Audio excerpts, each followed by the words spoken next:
I was 24 years old when I took the job as the night watchman for the Oak Haven Historical Archives. It was a position that most people my age would have found incredibly dull, but I needed the solitude. At that time in my life, I was struggling to find my footing after a difficult year, and the prospect of sitting in a quiet, climate-controlled building surrounded by old maps and dusty ledgers seemed like a dream. Oak Haven is a small town tucked into a valley where the fog tends to settle early and stay late. It is a place that prides itself on its history, specifically the massive stone clock tower that sits in the center of the town square. That tower is the heart of the community. Every citizen can hear its deep, metallic chime from their bedroom windows. It has governed our lives for over 100 years. My office was located in the basement of the library, which sat directly across the street from the tower. From my small, reinforced window at ground level, I could look up and see the face of the clock glowing under the soft amber streetlights. It was a comforting sight. It was a constant. I had been working there for 6 months without a single incident. My routine was always the same. I would arrive at 8 o'clock in the evening, check the locks on the archive vaults, brew a pot of coffee, and spend the next 10 hours monitoring the security feeds and finishing my university coursework. The building was always silent, save for the hum of the ventilation system and the distant, rhythmic ticking that seemed to vibrate through the very foundation of the town. On the night everything changed, the weather was unseasonably cold. A thick gray mist had rolled in from the river, swallowing the street lamps and muffling the sound of the few cars passing by. I remember checking my watch as I walked through the front doors. It was exactly 8 o'clock. I felt a strange sense of heaviness in the air, a sort of pressure against my eardrums that usually precedes a massive thunderstorm, but the sky remained clear of clouds. I greeted the evening librarian, a kind woman named Martha, as she was heading out. She looked tired, her eyes darting toward the clock tower across the street with a look of mild confusion. She told me that the bells had sounded off key during the 7 o'clock chime, but she chalked it up to the damp weather affecting the metal. I laughed it off and told her to get some rest. I did not know then that it would be the last normal conversation I would have for a very long time. I settled into my desk and began my first round of the evening. The archives are divided into 3 main sections. The first holds the public records, the second contains the private family genealogies, and the third is a high-security vault for the founding documents of the town. I walked through the rows of shelves, my flashlight beam cutting through the darkness. Everything was in its proper place. I returned to my desk at 8:30 and opened my textbook. I remember looking at the digital clock on my computer screen. It was 8:32. I looked out the window at the tower across the street. The moonlight hit the gold hands of the clock perfectly. They were frozen for a moment before the minute hand clicked forward. I worked for what felt like a standard hour. I read 20 pages of my history text and took detailed notes. When I felt my eyes growing heavy, I reached for my coffee mug, but it was empty. I decided to head to the break room to brew a fresh pot. As I stood up, I glanced at my computer screen to check the time. My heart skipped a beat. The digital display read 10:34. I stared at the numbers, waiting for them to flicker or change, thinking it was a software glitch. I had only been sitting there for perhaps 30 minutes. There was no way 2 hours had passed. I felt a cold prickle of sweat break out across my forehead. I checked my wristwatch, an old analog piece my grandfather had given to me. It also read 10:34. I tried to rationalize it.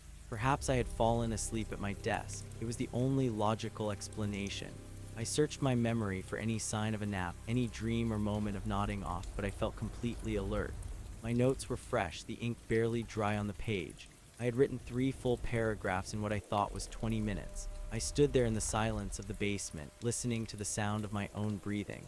That was when I realized the silence was too deep. Usually, I could hear the faint, mechanical grinding of the clock tower gears from across the street. Now, there was nothing. I climbed the stairs to the main floor of the library and looked out the large glass windows of the reading room. The town square was deserted, which was normal for that time of night, but the atmosphere felt wrong. The mist had grown so thick that I could barely see the base of the tower. I looked up at the clock face. The hands were moving. They were not moving at the slow, steady pace of a normal timepiece. I watched in absolute horror as the long minute hand swept across the dial as fast as a second hand. It whirled around the face of the clock once, twice, 3 times. I watched the hour hand jump from 10 to 11, then from 11 to 12. I backed away from the window, my hands shaking. I grabbed my phone from my pocket to call the police or my supervisor, but the screen was a mess of distorted pixels. The numbers in the corner were spinning so fast they were a blur. I felt a wave of nausea hit me. The physical sensation was like being on a boat in rough seas, a sudden shifting of gravity that made my head swim. I slumped against a bookshelf, clutching my stomach. I closed my eyes and counted to 10, trying to force my brain to make sense of the visual evidence. When I opened my eyes, the library was bathed in a different light. The amber glow of the streetlights was gone. Instead, a pale, pre-dawn blue was filtering through the windows. I scrambled back to the window and looked out. The mist had thinned. The sky was the color of a bruised plum, the way it looks just before the sun breaks the horizon. I looked at the clock tower. The hands had stopped. They were pointed directly at 6 o'clock. My stomach dropped. I had arrived at work at 8 o'clock. I had sat at my desk for what I thought was 30 minutes. Now the world outside was telling me that 10 hours had vanished into thin air. I was not tired. I did not feel as though I had pulled an all-night shift. I felt exactly as I had when I first sat down at my desk, minus the growing sense of absolute terror. I ran back down to the basement, tripping over my own feet in the dark. I needed to see the security footage. If I had fallen asleep or if I had been walking around in a trance, the cameras would have caught it. I lunged for my desk and grabbed the mouse, waking the monitors. I pulled up the recording for the last 8 hours. I started at 8 o'clock. I saw myself walk into the frame, sit down, and open my book. I looked perfectly normal. I watched the video at normal speed. At 8:32, the image on the screen began to vibrate. A low, humming sound started to emit from the speakers of the computer, a sound so deep it made the pens on my desk rattle. On the screen, my image became translucent. I did not move. I did not stand up or fall asleep. I simply sat there, staring at my book, while the shadows in the room behind me elongated and retracted with impossible speed. It was as if the camera was capturing a time lapse of a flower blooming, but the subject was the entire room. I watched as the light from the small window shifted from night to dawn in the span of a few seconds. In the video, I remained frozen, a ghostly figure trapped in a single moment while the world around me accelerated at a terrifying rate.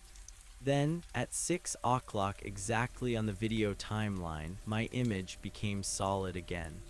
I saw myself on the screen look up at the clock, the exact moment I had realized the time was wrong. I sat in the dark, the blue light of the monitor reflecting off my pale face. I was not crazy. The evidence was right in front of me. Something had happened to time itself, or rather, something had happened to the way time interacted with this specific location. I felt a primal urge to leave, to run out of the building and drive until I was far away from Oakhaven and its cursed tower. I grabbed my jacket and my bag, leaving my books scattered on the desk. I did not care about the job or the archives anymore.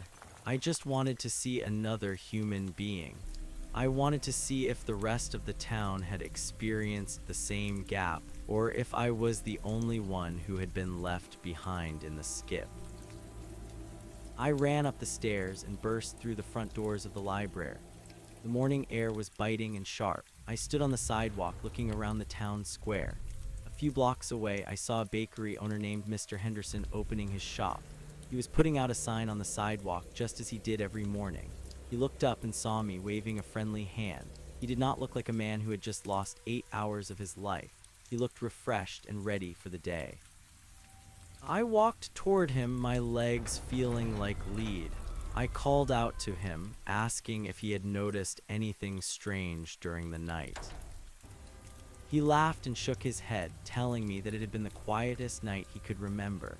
He said he had slept like a log and woke up feeling better than he had in years.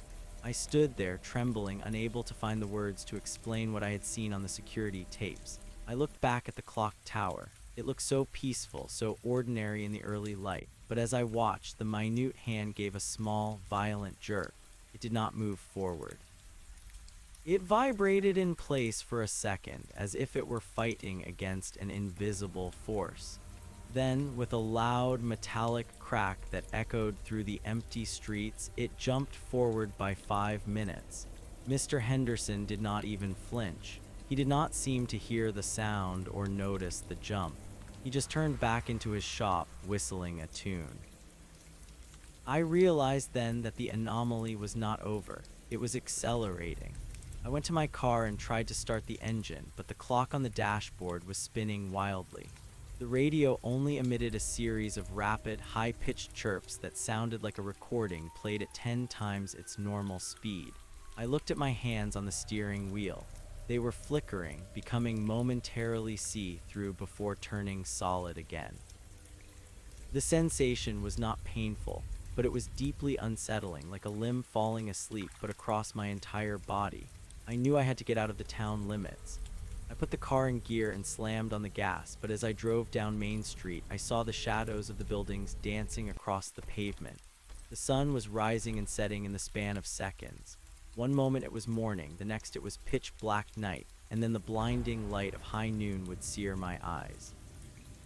I was trapped in a place where the hours no longer had meaning, and the clock tower was the only thing keeping count of the chaos. The steering wheel felt like a living thing beneath my palms as the dashboard clock spun in a frantic circle of silver and black. I pushed the accelerator pedal to the floor of the vehicle, but the engine noise was a distorted whine that rose and fell with the shifting light outside. 1 second the street was flooded with the harsh white glare of noon, and the next it was swallowed by the deep velvet of midnight. The transition did not happen with the slow grace of a sunset. It was a violent strobe light effect that made my vision swim with jagged purple spots. I gripped the wheel until my knuckles turned white, staring straight ahead at the road that seemed to stretch and compress like a piece of dark rubber. The buildings of Oakhaven were blurring into streaks of gray and brown, as if the very wood and stone were melting under the pressure of the accelerated time. I reached the edge of the town square where the road curved toward the bridge that spanned the river. If I could just cross that bridge, I hoped the influence of the tower would fade. I looked to my right and saw a woman walking her dog. To her, the world was likely moving at a normal pace, but to my eyes, she was a flickering ghost. She would appear for a fraction of a second in one position, and then reappear 10 feet further down the sidewalk an instant later. It was like watching a film with half the frames missing. Her dog was a brown blur of motion, its bark reaching my ears as a high-pitched squeal that lasted only a heartbeat. I tried to shout a warning to her, but the sound of my own voice was lost in the roar of the temporal wind that seemed to be blowing through the cabin of my car. As I neared the bridge, the sky above me turned a sickening shade of bruised green. The sun was no longer a distinct orb, but a solid line of fire etched across the heavens, tracing its path from east to west over and over again in a matter of seconds. I could feel the heat on my skin every time the sun line passed overhead, followed immediately by a chill that sank into my marrow as the darkness returned. My body was becoming a map of contradictions. I was sweating and shivering at the same time. The nausea returned with a vengeance, a deep and hollow ache in the center of my chest that told me my internal organs were struggling to keep up with the shifting reality. I was a passenger in a body that was being pulled in two directions at once. The bridge loomed ahead of me, its iron girders glowing with a strange phosphorescence. I steered the car onto the wooden planks, expecting to feel the familiar vibration of tires on timber. Instead, the car felt as though it were floating. The river below was not flowing. It was a static ribbon of silver that looked more like solid glass than moving water. I looked out the side window and saw a bird frozen in mid-air, its wings spread wide as if it had been carved from marble. The world outside the influence of my moving car had stopped entirely, or perhaps it was moving so slowly that it appeared motionless to my hyper-accelerated senses. I was moving through a gallery of still moments, a thief stealing seconds from a world that had forgotten how to turn. Halfway across the bridge, the engine of my car gave a final, agonizing sputter and died. The dashboard lights flickered once and went dark. I pumped the brakes, but the pedal was stiff and unresponsive. The car rolled to a silent halt in the middle of the span. I sat there for a long moment, listening to the silence. It was not the silence of a quiet room. It was the silence of a vacuum, a total absence of sound that made my ears ring with a painful intensity. I looked at my wristwatch. The hands were gone. The face of the watch was a smooth, blank circle of metal. The glass had melted away, leaving behind a puddle of translucent slag on my skin. I did not feel any heat from the burn, only a dull numbness that was spreading up my arm. I opened the car door and stepped out onto the bridge. The air was thick and tasted of ozone and old paper. I looked back toward the town of Oakhaven. From this distance, the clock tower was visible above the trees. It was the only thing in the world that seemed to be moving. It was vibrating with such force that the air around it was shimmering like a heat haze. The stone of the tower was cracking, long fissures snaking down its sides, but the cracks would seal themselves shut an instant later as time folded back on itself. It was a cycle of destruction and rebirth happening 1,000 times a minute. I realized then that the tower was not just a timepiece. It was an anchor, a heavy weight holding our corner of the world to the fabric of existence, and that anchor was dragging across the bottom of the universe. I started to walk toward the far end of the bridge, away from the town. Every step felt as though I were pushing through deep water. My boots made no sound on the wood. I looked down at my feet and saw that the planks beneath me were rotting and then turning back into fresh timber in the blink of an eye. The bridge was aging and aging beneath my feet. I had to time my steps, waiting for the wood to become solid before I put my weight down. It was a terrifying game of hopscotch with eternity. If I stepped at the wrong moment, my foot might pass right through a rotted beam that had not yet been reborn. I moved slowly, my breath coming in short, ragged gasps that hung in the air like frozen clouds of mist. When I finally reached the end of the bridge, I stepped onto the dirt road that led into the forest. I expected the madness to end, but the trees were even worse. The forest was a riot of growth and decay. I watched as a sapling erupted from the soil, grew into a towering oak, withered into a skeletal husk, and collapsed into dust, all in the time it took me to blink. The floor of the forest was a shifting carpet of leaves that turned from vibrant green to brittle brown and then disappeared into the earth. The sound was like a million whispers, the collective rustle of 1,000 years of life compressed into a single afternoon. I felt small and insignificant, a tiny spark of consciousness caught in the gears of a cosmic machine that had broken its mainspring. I sat down on a stone that seemed relatively stable and put my head in my hands. I needed to think. I needed to find a way to stop the clock, or at least find a way to escape its reach. I thought back to the archives, to the high-security vault that held the founding documents of the town. I remembered seeing a large, leather-bound volume with a heavy iron clasp. It was the diary of the man who had built the tower, a master clockmaker named Silas Thorne. I had never been allowed to open it. The vault was off limits to everyone except the head librarian and the mayor, but I had the keys. I had the master set of keys sitting in the pocket of my jacket. The realization hit me like a physical blow. The answer was back in the basement, buried under layers of dust and history. If there was a way to recalibrate the tower, it would be written in the hand of the man who had designed it. I looked back at the bridge and the town beyond.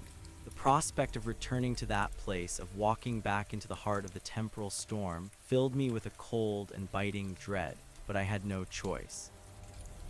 If I stayed here, I would eventually be caught in the cycle. I would age and die and turn to dust before I could even finish a thought. My only hope was to go back to the beginning. I stood up and began the long walk back toward Oak Haven. The journey was a nightmare of shifting landscapes. The road would disappear and be replaced by a muddy track, then a paved highway, then a field of tall grass. I saw ghosts of the past and shadows of the future flickering on the periphery of my vision. I saw horses and carriages racing alongside phantom cars that looked like silver tears. I saw men in top hats and women in strange, glowing fabrics. They were all trapped in their own slivers of time, unaware of the man who was walking through the wreckage of their world. I kept my eyes fixed on the clock tower, using it as a north star to guide me through the chaos. By the time I reached the library, the sun had stopped moving across the sky. It was stuck in a permanent twilight, a low and heavy purple light that made everything look like an old photograph.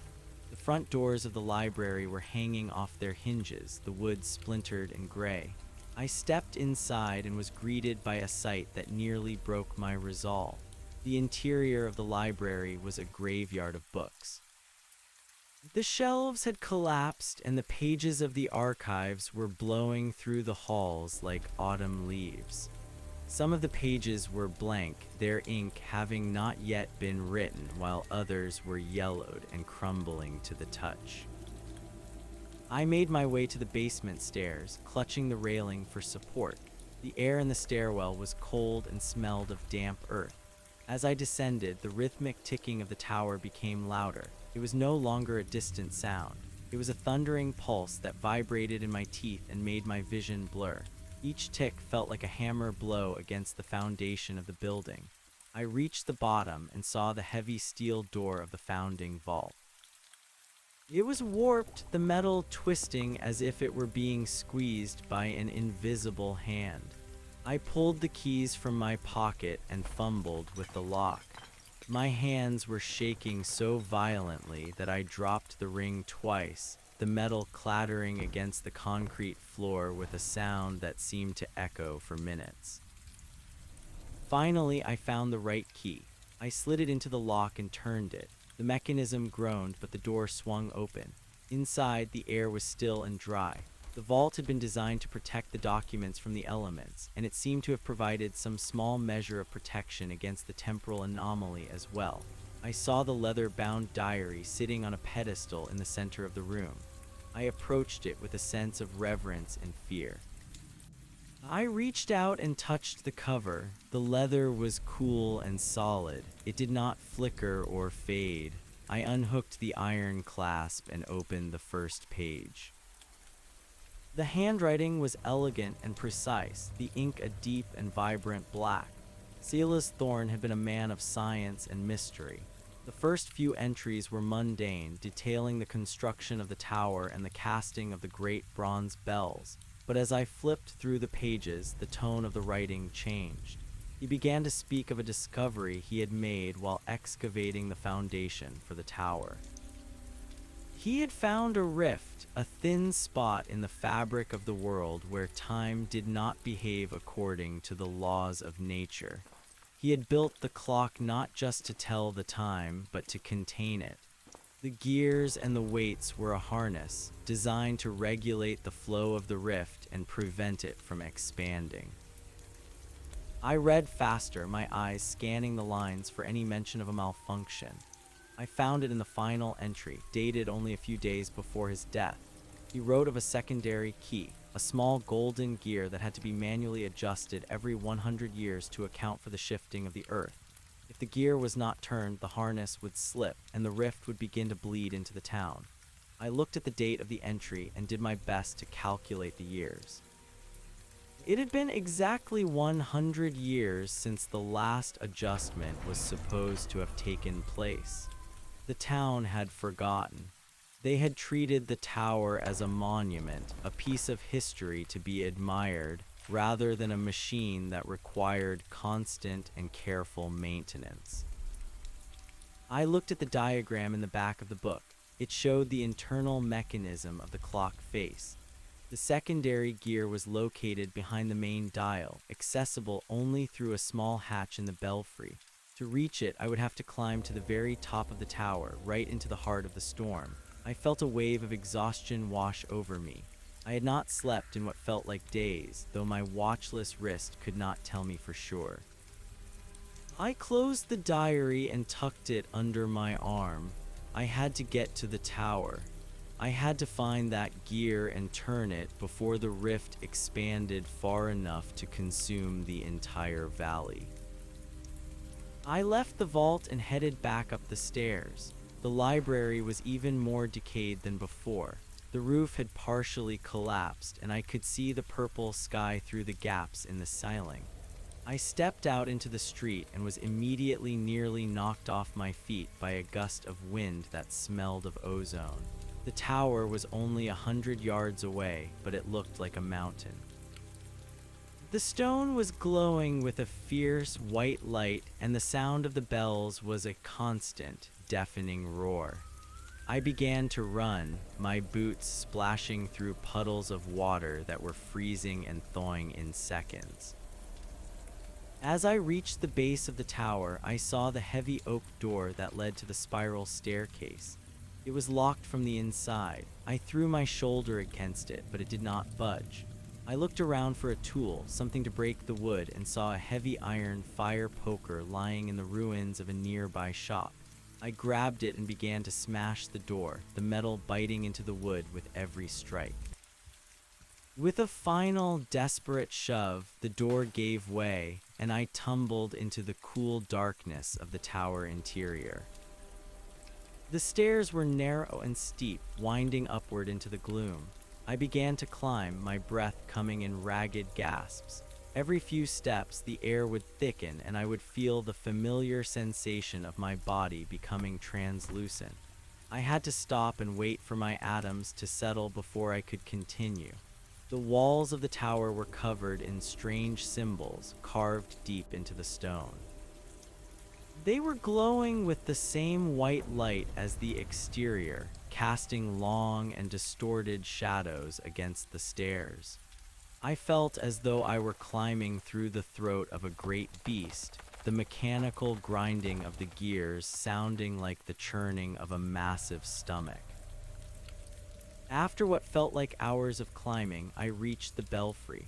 The space was dominated by the massive bronze bells, which were vibrating so hard they seemed to be in two places at once. Beyond them, I could see the back of the clock face. The gears were enormous, some of them the size of wagon wheels, all of them turning with a relentless and terrifying force. I searched for the hatch Thorne had described in his diary. I found it near the top of the assembly, a small square of metal held in place by 4 rusted bolts. I climbed onto the wooden scaffolding, the structure swaying precariously as the tower shook. I used the fire poker to pry the bolts loose, my muscles screaming with the effort. One by one, they popped out and fell into the darkness below. I pulled the hatch open and peered inside. There it was, a small golden gear no larger than a pocket watch, sitting silent and still amidst the whirling chaos of the larger machinery. It was covered in a layer of thick black grease that had hardened over the decades. It looked fragile, a delicate piece of jewelry lost in a factory. I reached out to touch it, but a bolt of static electricity jumped from the gear to my fingertip, sending a jolt of pain up my arm. I pulled back, my heart racing. The gear was charged with the energy of the rift, I needed something to insulate my hand. I looked at my jacket, but the fabric was thin and worn. I remembered the leather-bound diary. I took the book and used its heavy cover to shield my hand. I reached in again, the leather smoking as it made contact with the golden metal. I gripped the gear and tried to turn it. It did not move, it was frozen solid. I braced my feet against the scaffolding and pulled with everything I had. I could feel the heat from the gear burning through the leather, the smell of singed hair filling my nostrils. I let out a scream of frustration and effort, my vision turning red. Slowly, agonizingly, the gear began to budge. It gave a small, metallic click, and then another. I turned it once, twice, 3 times, until it reached the position shown in Thorne's diagram. The effect was instantaneous. The roar of the bells stopped. The vibration in the tower ceased, replaced by a low and steady hum. I looked out the belfry window and saw the purple sky shatter like a sheet of glass. The blue of a normal morning rushed back in, the sun snapping back to its proper place just above the horizon. The flickering shadows in the town square vanished, replaced by the long, steady shadows of a peaceful dawn. The world felt heavy again, solid and real. The silence that followed was the most beautiful thing I had ever heard. I slumped against the machinery, the diary falling from my numb fingers and disappearing into the depths of the tower. I did not care. The gear was set. The harness was holding. I closed my eyes and let out a long, shuddering breath. I stayed there for a long time, listening to the slow and rhythmic ticking of the clock. It was no longer a threat. It was a heartbeat. I eventually found the strength to stand up and begin the long walk back down the stairs. My body felt battered and bruised, but the nausea was gone. When I stepped out of the tower, the town of Oakhaven looked exactly as it had when I first arrived for my shift. Mr. Henderson was still putting out his sign, but he was moving at a normal pace. The woman with the dog was walking down the sidewalk. The animals bark a low and friendly sound. No one looked at me with suspicion. To them, only a few minutes had passed since I had last spoken to them. I was the only one who carried the weight of the missing hours. I walked back to the library, my footsteps heavy on the pavement. I had a job to do. I had to check the locks, brew a fresh pot of coffee, and wait for the sun to finish its slow and steady climb into the sky. The archives were safe, and for now, so was the time.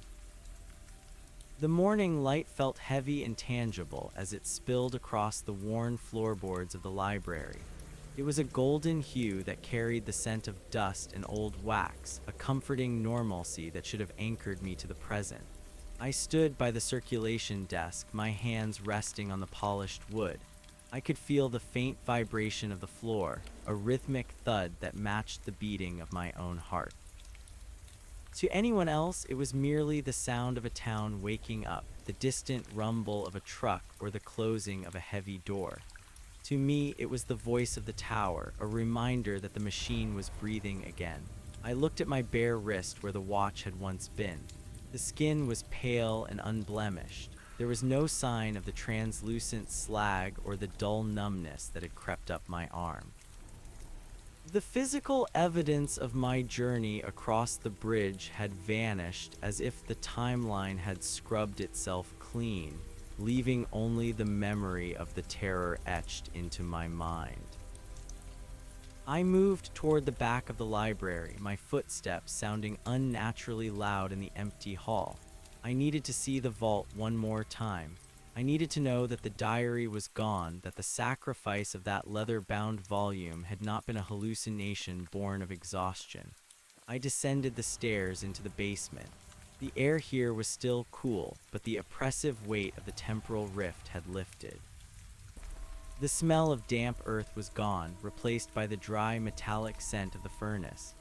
I reached the steel door of the founding vault. It was no longer warped or twisted. It stood straight and true within its frame, a solid testament to the stability of the building.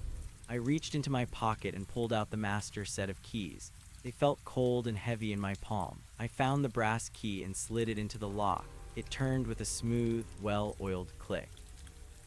The vault was empty of the chaos I had witnessed. The shelves were orderly, the documents resting in their acid-free boxes. I looked at the pedestal in the center of the room. It was bare. There was no sign of the diary of Sela's Thorn. I ran my hand over the velvet surface of the pedestal, feeling the slight indentation where the heavy book had rested for a century. It was truly gone, lost to the gears of the tower, or perhaps erased by the very shift in time I had triggered. I felt a pang of loss. That book had been the only bridge between the madness of the rift and the logic of the world. Without it, I was the sole guardian of a secret that no one would ever believe. I was a librarian who knew the true cost of a second and the fragile nature of a minute. I locked the vault and returned to the main floor. The front doors were no longer hanging off their hinges. They were closed and bolted, the wood sturdy and bright under a fresh coat of varnish. I unbolted them and pushed them open, stepping out onto the stone porch. Oakhaven was bustling. The silence of the vacuum had been replaced by the symphony of a living town. I heard the whistle of the postman, the chatter of children walking to school, and the distant bark of a dog. I looked toward the bridge. From here, it looked like a simple wooden structure spanning the river, a picturesque landmark that had stood for generations. There was no sign of the rotting and rebirth, no flickering ghosts of carriages or silver cars. It was just a bridge. I began to walk toward the town square, drawn by an impulse I could not quite define. I wanted to see the tower from the ground, to look up at the clock face and see the hands moving with their quiet, relentless precision. As I approached the center of the town, I saw the mayor standing near the fountain. He was a tall man with silver hair and a suit that looked as though it had been pressed with a level of care that bordered on the religious. He was checking his pocket watch, a frown creasing his forehead. He looked up as I approached and offered a brief, distracted nod. He told me that the clock seemed to be running a fraction of a second fast this morning. He said it was nothing to worry about, likely just the humidity affecting the pendulum, but he mentioned that we should keep an eye on it nonetheless. I felt a cold shiver run down my spine. A fraction of a second was how it had started before. It was the first hairline crack in the dam before the flood. I looked up at the great bronze face of the tower. The minute hand moved with a sharp, mechanical snap. It looked perfect. It looked permanent. But I knew what lay behind that dial. I knew about the golden gear and the black grease, and the way the stone could scream when the pressure became too great. I told the mayor that I would be happy to monitor the situation from the library archives. I told him that I had been doing some research into the original maintenance logs of Sela's Thorn, and that I might find some useful information regarding the calibration of the mechanism. The mayor smiled, a patronizing expression that made me want to scream. He thanked me for my diligence and said it was wonderful to see the younger generation taking such an interest in the history of Oakhaven. He then walked away, his polished shoes clicking on the cobblestones in a perfect, steady rhythm. I stood alone in the square watching him go. I realized then that the town was not just oblivious to the danger, they were a part of the machinery itself. Their routines, their schedules, their unwavering belief in the permanence of the morning were the very things that kept the world turning. They were the weights on the clock, providing the tension necessary for the gears to engage.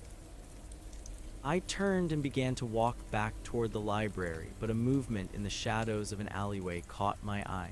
I stopped and peered into the darkness. For a fleeting moment, I thought I saw a man in a top hat, his form flickering like a candle flame in a draft. He was looking at me with an expression of profound sadness. He raised a hand as if to wave, but then the light shifted and he was gone. There was nothing there but a few discarded crates and a stray cat darting behind a trash bin. My heart hammered against my ribs. The ghosts were not gone. They were simply pushed back to the edges of vision, waiting for the next time the harness slipped.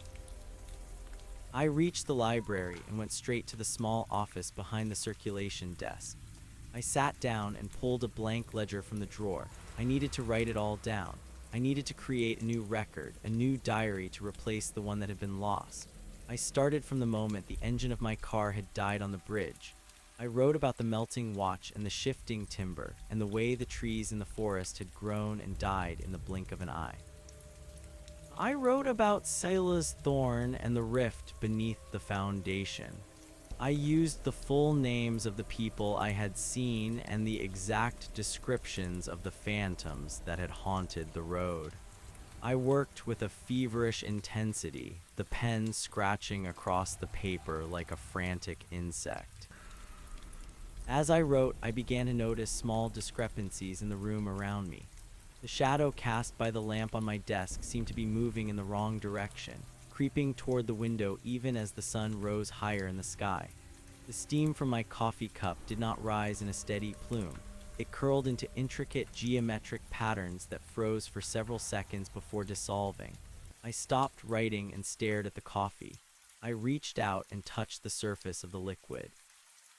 It was ice cold despite the fact that I had poured it only minutes ago. I looked at the clock on the office wall. The second hand was moving backward. It was happening again, but differently this time. The rift was not bleeding out into the world in a violent surge. It was leaking, a slow and silent infiltration of the present by 1,000 different versions of the past and future. I realized that my intervention at the tower had not closed the rift. It had only reset the counter. The golden gear was a temporary fix, a bandage on a wound that was deep and ancient. The town of Oakhaven was built on a fault line of time, and the pressure was building once more. I stood up and walked to the window. Outside, the world looked normal, but I knew better now. I looked at the people on the street and saw the subtle distortions in their movements. A woman crossed the street, but her shadow stayed on the sidewalk for a second too long.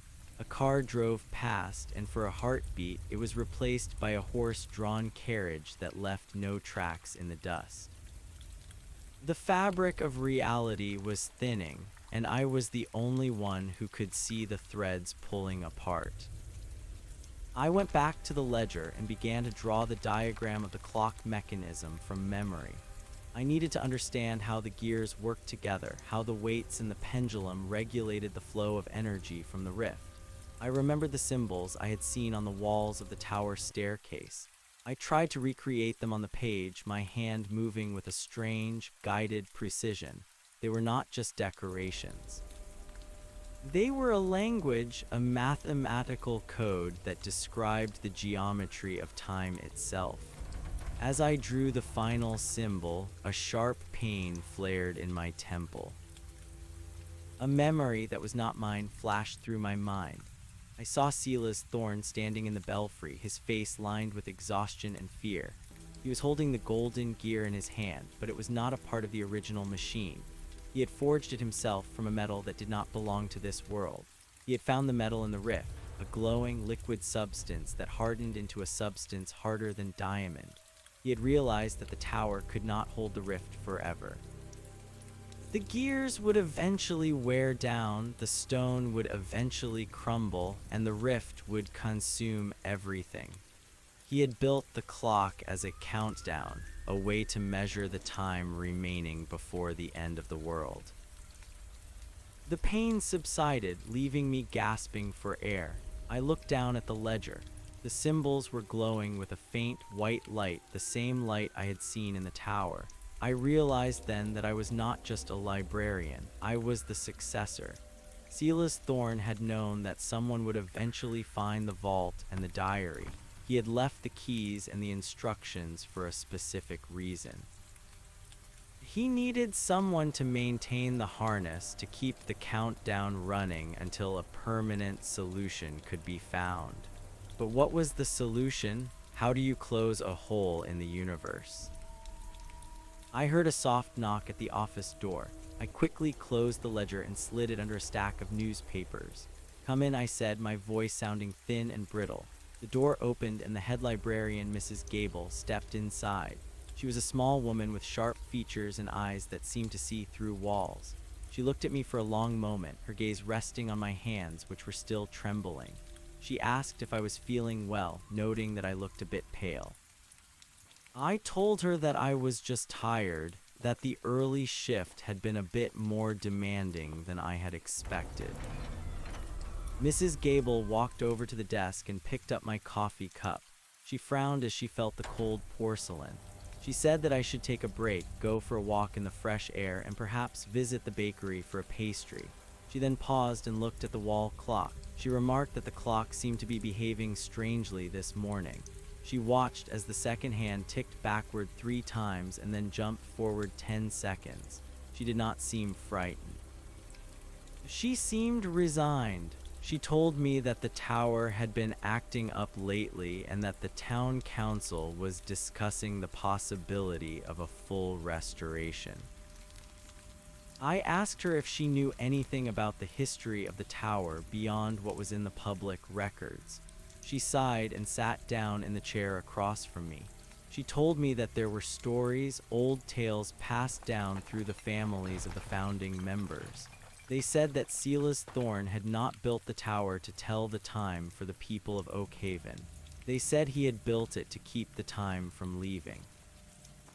She looked at me with an intensity that made me want to look away. She said that every 100 years, the town required a watcher, someone who could see the shadows and hear the whispers of the rift. She asked me if I had started hearing the whispers yet.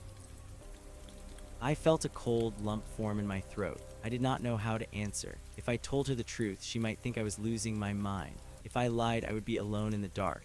I took a deep breath and told her about the bridge. I told her about the watch in the diary and the golden gear in the belfry. I expected her to laugh or to call for help, but she simply nodded slowly. She told me that her grandfather had been the watcher before her and his father before him. She said that the position was not an elective one. The rift chose its own guardians, and it seemed that it had chosen me. She reached into her sweater pocket and pulled out a small silver key. It was identical to the one I had used to open the vault, but it was etched with the same symbols I had drawn in my ledger. She handed it to me and told me that this was the key to the lower chambers, the areas beneath the vault that were not on any map. She said that Silas Thorne had left more than just a diary. He had left a laboratory, a place where he had worked to understand the nature of the rift. She told me that if I wanted to find a way to stop the countdown, I would have to go deeper than I had ever gone before. I took the key, its cold surface stinging my palm. I asked her why she had not gone down there herself. She looked toward the window, her eyes tracking the movement of a cloud that was drifting across the sky at an impossible speed. She said that her time was almost up. She could no longer see the threads as clearly as she once had. The rift required young eyes and a heart that had not yet been hardened by the weight of a century. She told me to be careful, for the lower chambers were not governed by the laws of the world above. In that place, a single step could take you across 1,000 miles, and a single breath could last a lifetime. Mrs. Gable stood up and walked to the door. She stopped and looked back at me one last time. She told me that the tower would protect me as long as I respected its rhythm. She said that the clock was not my enemy. It was my only ally in a universe that was trying to unravel. She then left the office, closing the door softly behind her. I sat in the silence, the silver key heavy in my hand. I looked at the ledger, the glowing symbols now pulsing with a steady white light. I knew what I had to do. I had to go back into the darkness. I had to find the laboratory of Silas Thorne and discover the truth about the rift before the countdown reached 0. I stood up and gathered my things. I put the ledger in my bag along with the master keys and the new silver key. I walked out of the office and through the library, my eyes scanning the shelves for any sign of the distortions Mrs. Gable had mentioned. The book seemed stable, but the air was thick with the scent of ozone. I reached the basement stairs and began the descent. The air grew colder with every step, and the rhythmic ticking of the tower became a deep, resonant thrum that vibrated in my bones. I reached the vault door and bypassed it. moving toward a dark corner of the basement where the stone walls were covered in thick black ivy. I pushed the ivy aside and revealed a small, iron-bound door that I had never noticed before. It was hidden in the shadows, its surface covered in a layer of grime and cobwebs. I inserted the silver key into the lock. It turned with a sound like grinding stone. The door swung open, revealing a narrow staircase that spiraled down into the earth. There was no light in the tunnel, but the symbols on the key began to glow, providing a faint blue radiance that illuminated the steps. I began to descend, the air becoming dry and dusty. The stairs seemed to go on forever. I lost track of time, the steady rhythm of my footsteps the only thing keeping me grounded. Eventually, the staircase opened into a large circular chamber. The walls were lined with shelves holding strange instruments made of brass and glass. There were globes that spun of their own accord, and jars containing glowing liquids that pulsed with a rhythmic light. In the center of the room was a large, stone table covered in maps and diagrams. I approached the table and saw a map of Oakhaven, but it was unlike any map I had ever seen. It showed the town not as a collection of buildings and streets, but as a complex network of lines and nodes, a geometric pattern that centered on the clock tower. I saw the rift. It was depicted as a dark, swirling vortex beneath the tower, its edges reaching out like tentacles toward the surrounding forest and the bridge. I saw the notes written in the margins of the map. Silas Thorne had been tracking the expansion of the rift for decades. He had calculated the rate of growth and the points of least resistance. He had realized that the rift was not just a hole in time. It was a living entity, a sentient force that was trying to consume the world in order to sustain its own existence. The tower was not just a harness, it was a cage. I looked around the room, searching for any mention of a permanent solution. I found a small wooden box sitting on a shelf near the back of the chamber. I opened it and found a collection of glass slides, each one etched with a different symbol. I held one up to the blue light of the key and saw a vision of the tower, but it was different. The stone was not gray, but a brilliant, shimmering white. The bells were not bronze, but clear as crystal. The clock face was not a circle, but a complex, multi-dimensional shape that seemed to fold in on itself. The notes in the box explained the vision. Silas Thorne had believed that the only way to close the rift was to transform the tower into a conductor. He had planned to use the energy of the rift itself to power a pulse that would seal the hole from the inside. But the process required a catalyst, a source of pure, focused consciousness that could direct the energy without being consumed by it. He had died before he could complete the work, leaving the tower in its current state as a temporary measure. I realized then what Mrs. Gable had meant. The Watcher was not just a guardian, the Watcher was the catalyst. I was the piece of the machine that Silas Thorne had been unable to find. I felt a wave of terror wash over me. To seal the rift, I would have to enter it. I would have to become a part of the tower, my mind the lens through which the energy was focused. I looked at the maps and the instruments, the weight of the responsibility pressing down on me like a physical burden. I was just a librarian. I was a man who preferred the quiet company of books to the chaos of the world. How could I be the one to save the universe? I heard a sound from the staircase, a soft scraping noise like someone dragging a heavy weight. I turned, my heart racing, and saw a figure emerging from the shadows. It was the man in the top hat. He was no longer flickering. He was solid and real, his eyes burning with a fierce emerald light. He looked at me and smiled, a cold and hollow expression. He told me that he had been waiting for a long time. He said that the rift was hungry and that it was tired of being caged. He reached out a hand, his fingers long and skeletal. I backed away, my foot catching on the edge of the stone table. I asked him who he was. He laughed, a sound like dry leaves skittering across a grave. He told me that he was the part of Sela's thorn that had stayed behind. He was the shadow that the light had cast, the ambition that had been severed from the man. He said that he did not want to seal the rift. He wanted to open it. He wanted to see the world dissolve into the beautiful, chaotic eternity of the void.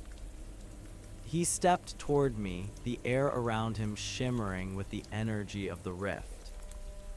I grabbed the fire poker I had brought from the tower, its iron surface cold in my hand. I told him that I would not let him do it. I told him that I was the Watcher now and that the tower belonged to me. He laughed again and told me that the tower was nothing but a pile of stone. He said that the true power lay in the rift and that I was too weak to control it. He lunged at me, his movements a blur of speed and light. I swung the poker, but it passed through him as if he were made of smoke. He struck me in the chest, the force of the blow sending me flying across the room.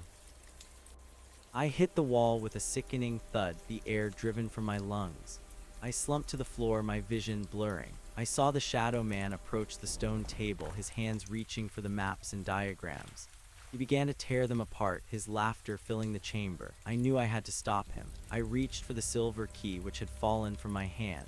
It was glowing with a blinding white light. I gripped the key and felt a surge of energy flow through my arm. The symbols on the walls began to glow in response, the entire chamber vibrating with power. I stood up, my body feeling light and powerful. I moved toward the shadow man, the light from the key pushing back the darkness.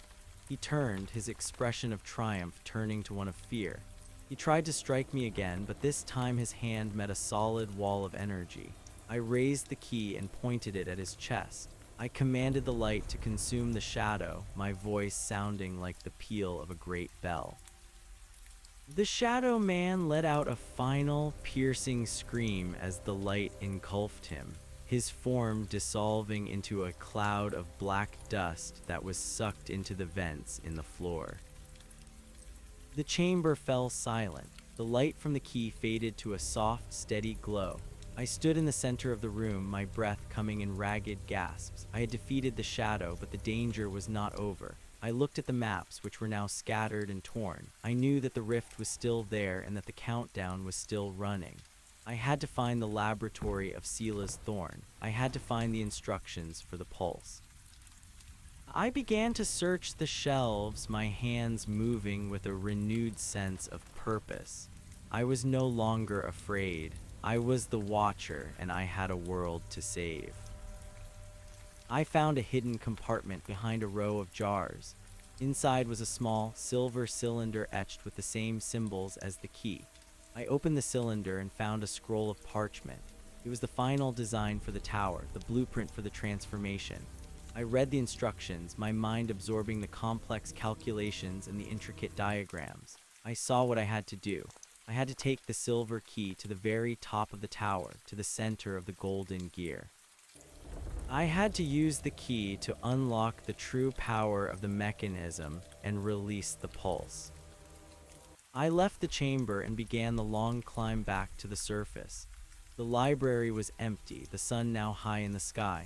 I walked out into the street and headed toward the tower. The town was still bustling, the people unaware of the battle that had just taken place beneath their feet. I reached the tower and entered the spiral staircase. I climbed with a steady, determined pace, the weight of the key a comforting presence in my pocket. I reached the belfry and looked at the golden gear. It was still turning, but the black grease was beginning to smoke. The harness was failing. I climbed onto the scaffolding and reached for the gear. I pulled the silver key from my pocket and inserted it into the center of the mechanism. The gear stopped turning. The entire tower fell silent. I felt a surge of energy flow through the key and into my body.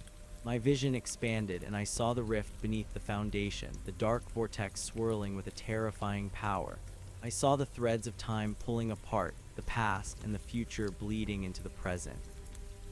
I closed my eyes and focused my mind, directing the energy of the rift through the key and into the tower. A brilliant white light erupted from the tower, a pulse of energy that rippled out across the town and the valley. I felt my consciousness expand, my mind touching every soul in Oakhaven, every tree in the forest, every stone in the bridge. I felt the rift seal shut, the darkness collapsing in on itself until it was nothing but a tiny, harmless spark.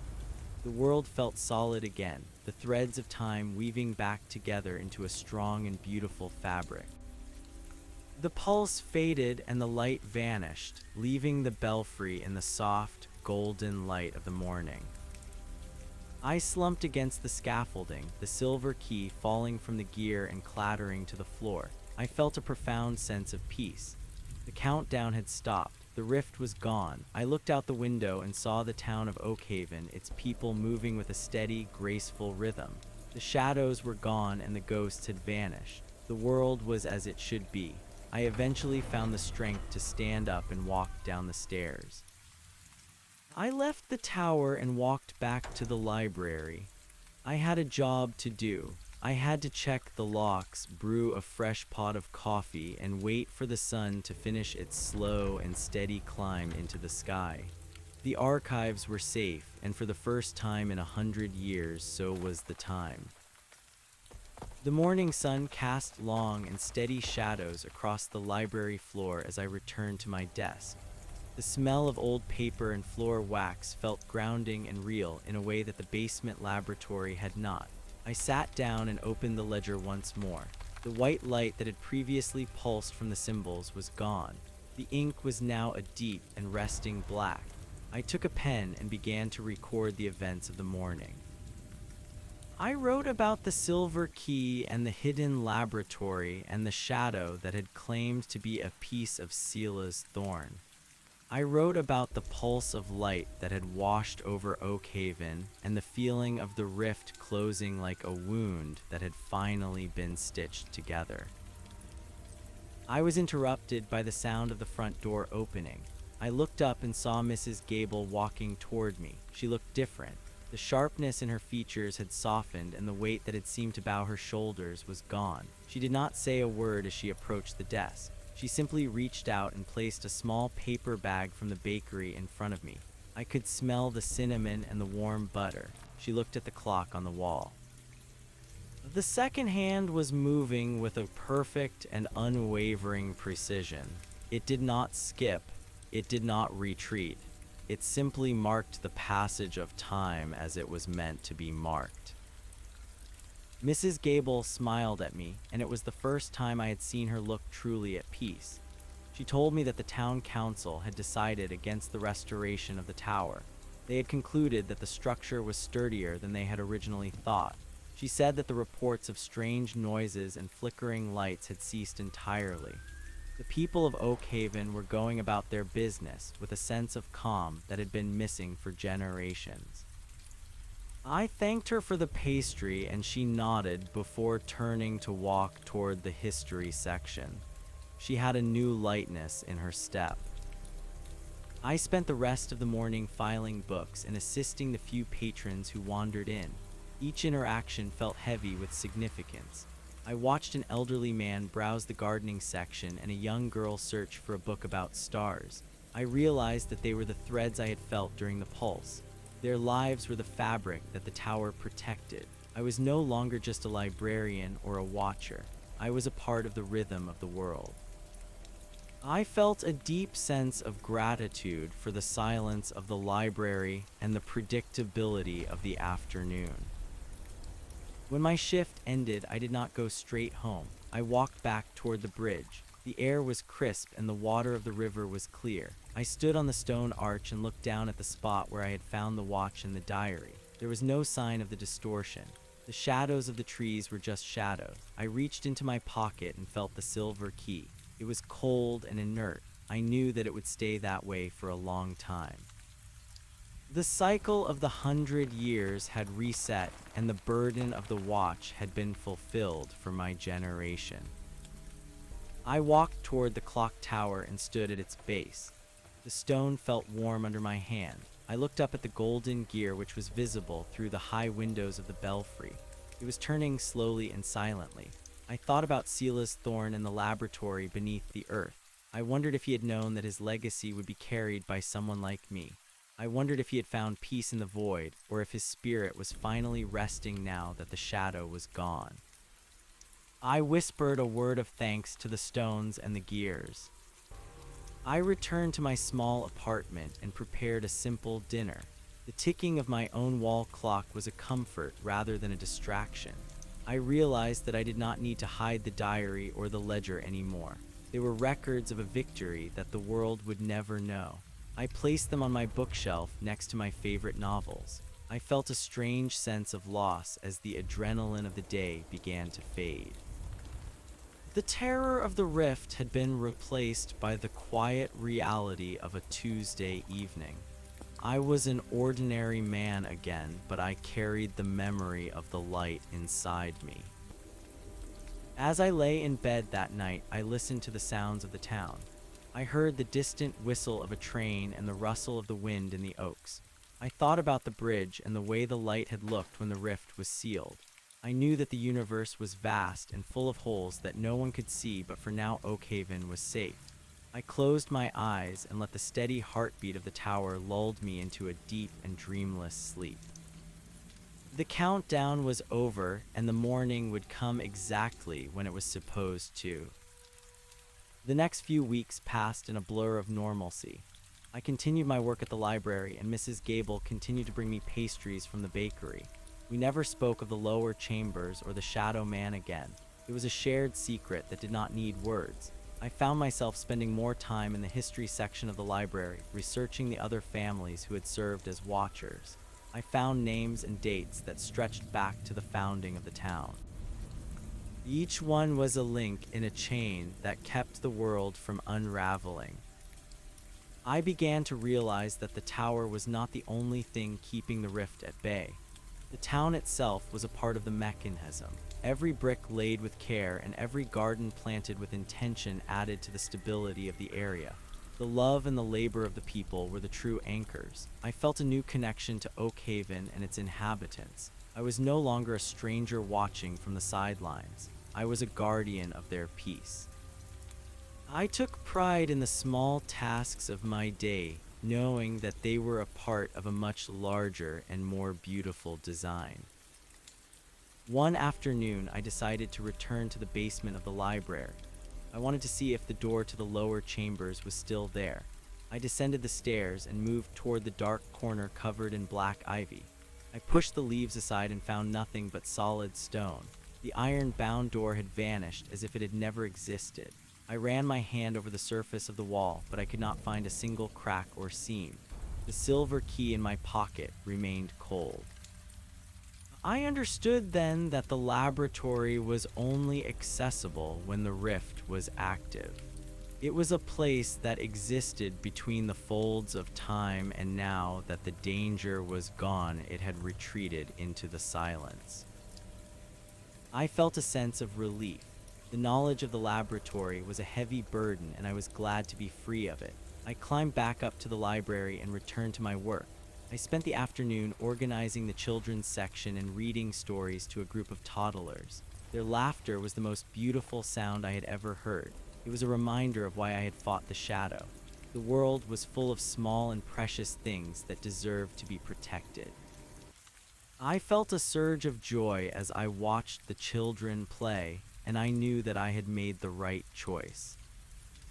As the months turned into years, the memory of the rift began to fade like a dream. I still carried the silver key with me, but it was more of a talisman than a tool. I grew older and my hair began to turn gray, but my eyes remained sharp. I never stopped watching the shadows and listening to the whispers of the wind. I knew that one day the rift would return and a new watcher would be chosen. I hoped that I would be there to guide them and to tell them the stories of Selah's thorn and the golden gear. I spent my evenings on the bridge watching the sunset. The river continued to flow and the trees continued to grow. Oakhaven remained a quiet and peaceful town, and the clock tower continued to tell the time for everyone. I felt a sense of completion as I looked out over the valley. I had done my part and the world was safe. I was just a librarian, but I had seen the light of the universe and I had touched the threads of time. It was enough for one lifetime. One day, a young man came into the library. He was tall and thin, with a curious expression and eyes that seemed to see more than most. He asked me if I had any books about the history of the clock tower. I felt a familiar prickle at the back of my neck. I looked at him for a long moment, and I saw a flicker of something in his gaze. It was a spark of recognition, a hint of the light that I had seen in the belfry. I smiled and led him to the history section. I pulled the diary of Silas Thorne from the shelf and handed it to him. He took the book with trembling hands, and I knew that the cycle was beginning again. I told him to read it carefully and to pay attention to the shadows. I told him that the tower had a rhythm of its own and that he should listen to the ticking of the clock. He looked at me with a mixture of fear and wonder, and I knew that he was the one. I felt a sense of peace as I realized that my watch was finally coming to an end. I had passed the torch, and the world would continue to turn. I walked back to my desk and sat down. I looked at the ledger one last time, and then I closed it. I stood up and walked to the window. The sun was setting over the hills, and the first stars were beginning to appear in the sky. I heard the deep and resonant chime of the clock tower echoing through the town. It was 7 o'clock exactly. I picked up my bag and walked toward the door. I left the library and stepped out into the cool evening air. I walked across the street and headed toward the bakery. I think I will have a pastry, I said to myself. It is a beautiful evening for a walk. The town of Oakhaven remained a place of quiet mystery, and the clock tower continued to stand as a sentinel over the valley. The rift was gone, but the memory of it lived on in the stories and the legends of the Watchers. The world was a complex and beautiful machine, and as long as there were those who were willing to listen to its rhythm, it would continue to tick. I walked down the street, my heart light and my mind at rest. I was no longer the Watcher, but I would always be a part of the story. And as the moon rose over the trees, I knew that the time was exactly what it was meant to be. I stopped at the bakery and bought a small tart filled with plum jam. The baker was a cheerful woman who always had a kind word for everyone. She asked me how I was doing, and I told her that I was feeling better than I had in years. I walked back to the bridge and sat on the stone wall, eating my tart and watching the stars. The river reflected the light of the moon, and the air was filled with the scent of pine and damp earth. I felt a deep sense of belonging as I sat in the darkness. This was my home, and these were my people. I thought about the man in the top hat and the shadow that had been Silas Thorne.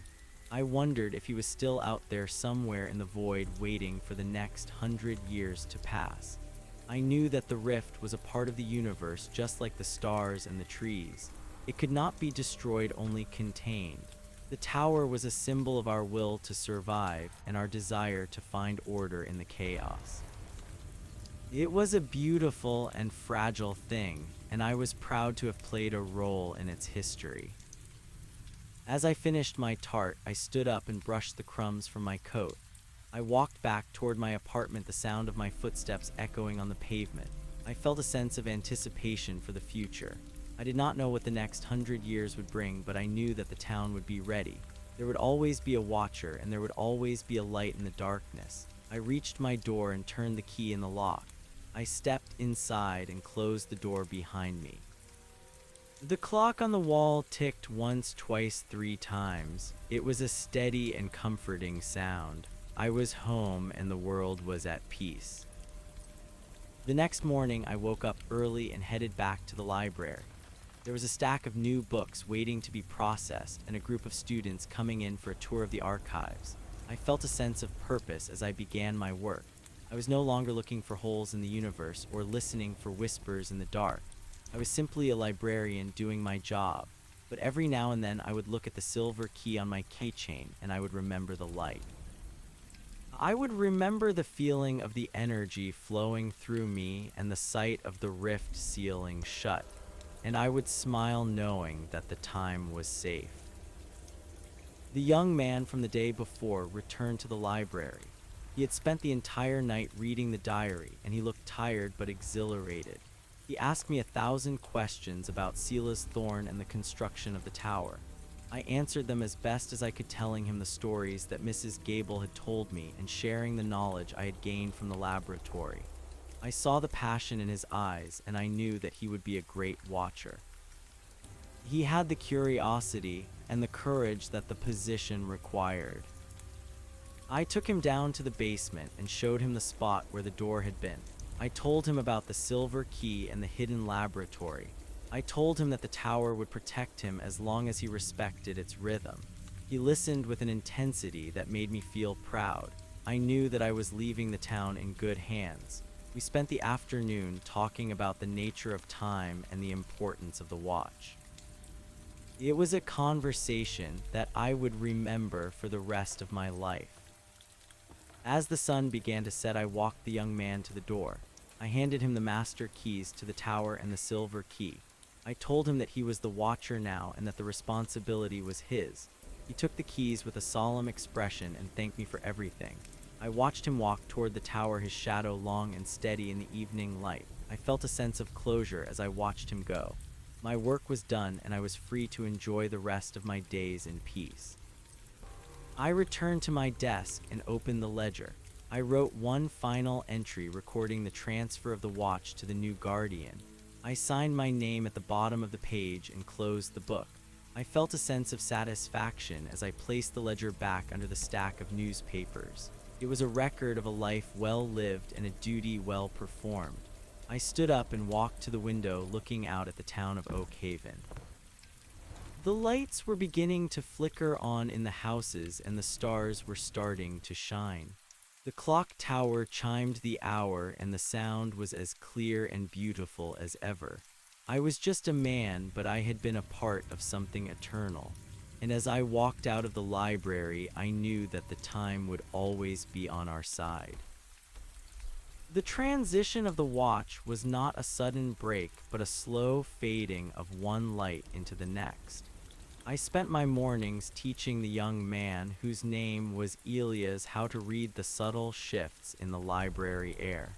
We sat together in the history section, surrounded by the scent of vanilla and decay that only truly old books possess. I showed him how to track the alignment of the stars against the blueprints of the tower, and how to recognize when the ink in the ledger began to shimmer with an unnatural hue. Elias was a quick study. He possessed a stillness that reminded me of the golden gear itself. He did not jump at the shadows in the corners of the room. Instead, he watched them with a steady curiosity that suggested he understood the balance of things. I realized that the burden I had carried was now a shared history. We spoke of the silence of the basement and the way the silver key felt in the palm of a hand. I told him that the key would not speak to him yet. It would remain cold and heavy until the world required it to be otherwise. I explained that his primary duty was not to fight monsters, but to maintain the rhythm of the town.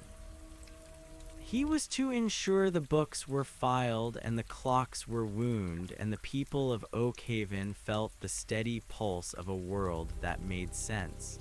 He nodded as he took notes in a small leather-bound notebook.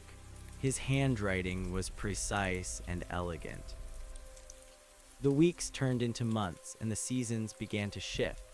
The vibrant greens of the summer faded into the burnt oranges and deep reds of autumn.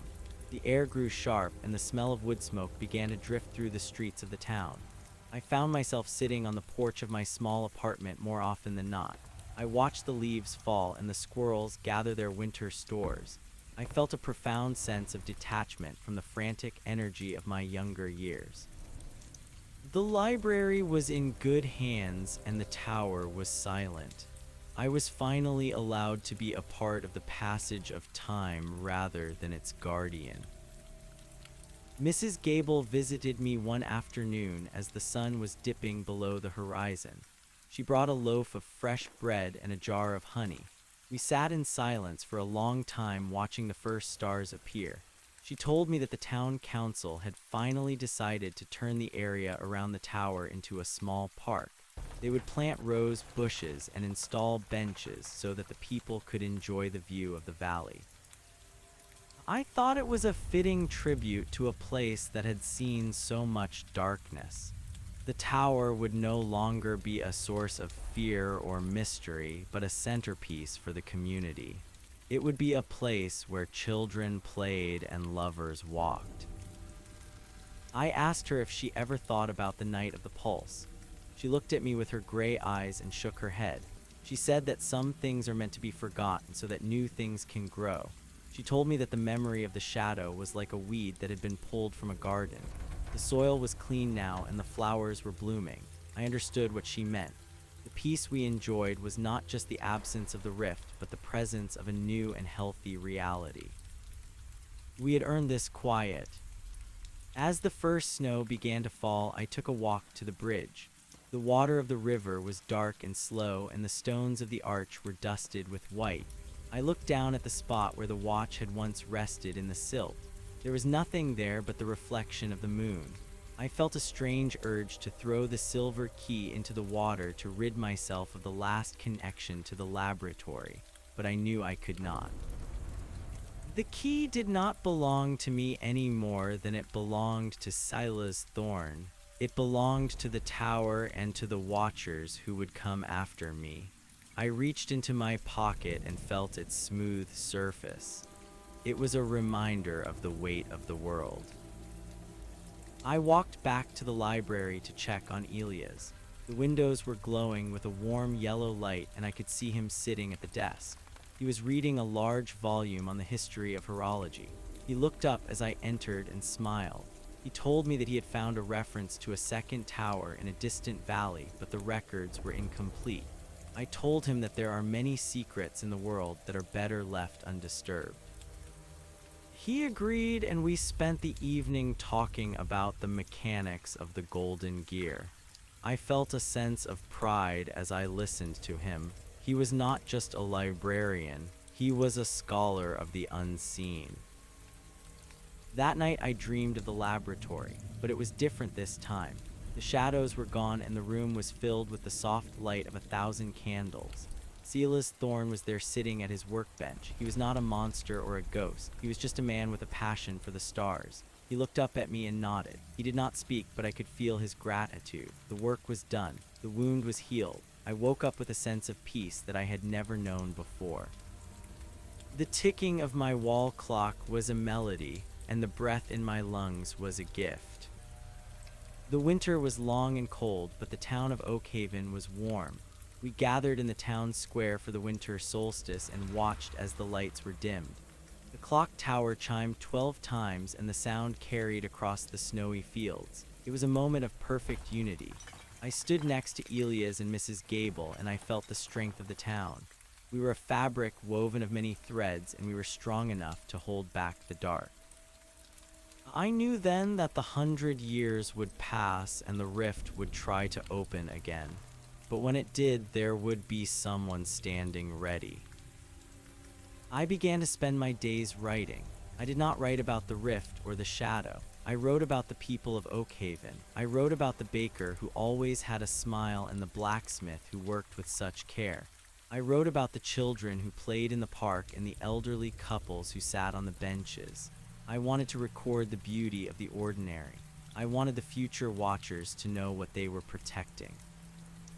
I wanted them to understand that the tower was not just a machine, but a heart. One morning in the early spring, I found a small box on my doorstep. Inside was a pocket watch. It was not the silver watch from the river. It was a simple brass piece with a clean white face. There was a note from Elias that said I should always know what time it is. I laughed and wound the watch. It ticked with a bright and cheerful sound. I tucked it into my vest and walked toward the library. The air was sweet with the scent of blooming lilacs, and the birds were singing in the oaks. I reached the library and found Elias waiting for me. He looked worried. He said that the ledger had moved during the night. I went to the desk and saw that the book was lying open to a page that had previously been blank.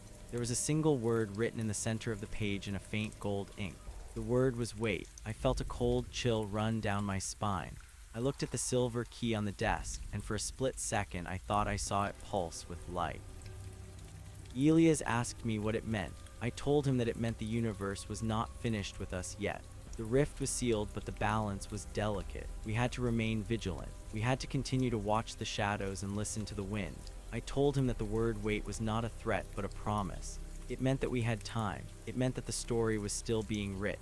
We sat together in the silence of the library and watched the sun climb into the sky. The years continued to roll by like the gears of a great machine. I grew older and my steps became slower. I eventually retired from the library and moved into a small cottage on the edge of the woods. Elias took over my duties and he became a respected member of the community. He married a woman from the next town and they had a daughter who had the same curious eyes as her father. I watched them from afar and I felt a sense of joy. The cycle was continuing and life was flourishing. I spent my final days sitting in a rocking chair on my porch. I watched the clock tower in the distance and listened to its chimes. I thought about the silver key and the golden gear and the shadow man. They felt like figures from a legend now rather than memories of my own life. I realized that the greatest victory of the watch was that the world could afford to forget. The people of Oak Haven did not need to know about the darkness because the light was so bright. On a warm evening in midsummer, I felt a sudden change in the air. The birds went silent and the wind died down. I looked toward the tower and saw a flicker of purple light in the high windows of the belfry. It was faint and fleeting, but I knew what it was. The 100 years were not yet up, but the rift was testing its boundaries. I reached for my brass pocket watch and saw that the hands were spinning backward. I did not feel fear. I felt a sense of readiness. I stood up and walked toward the town. My legs felt strong and my mind was clear. I knew that Elias would be at the library and that he would be seeing the same signs.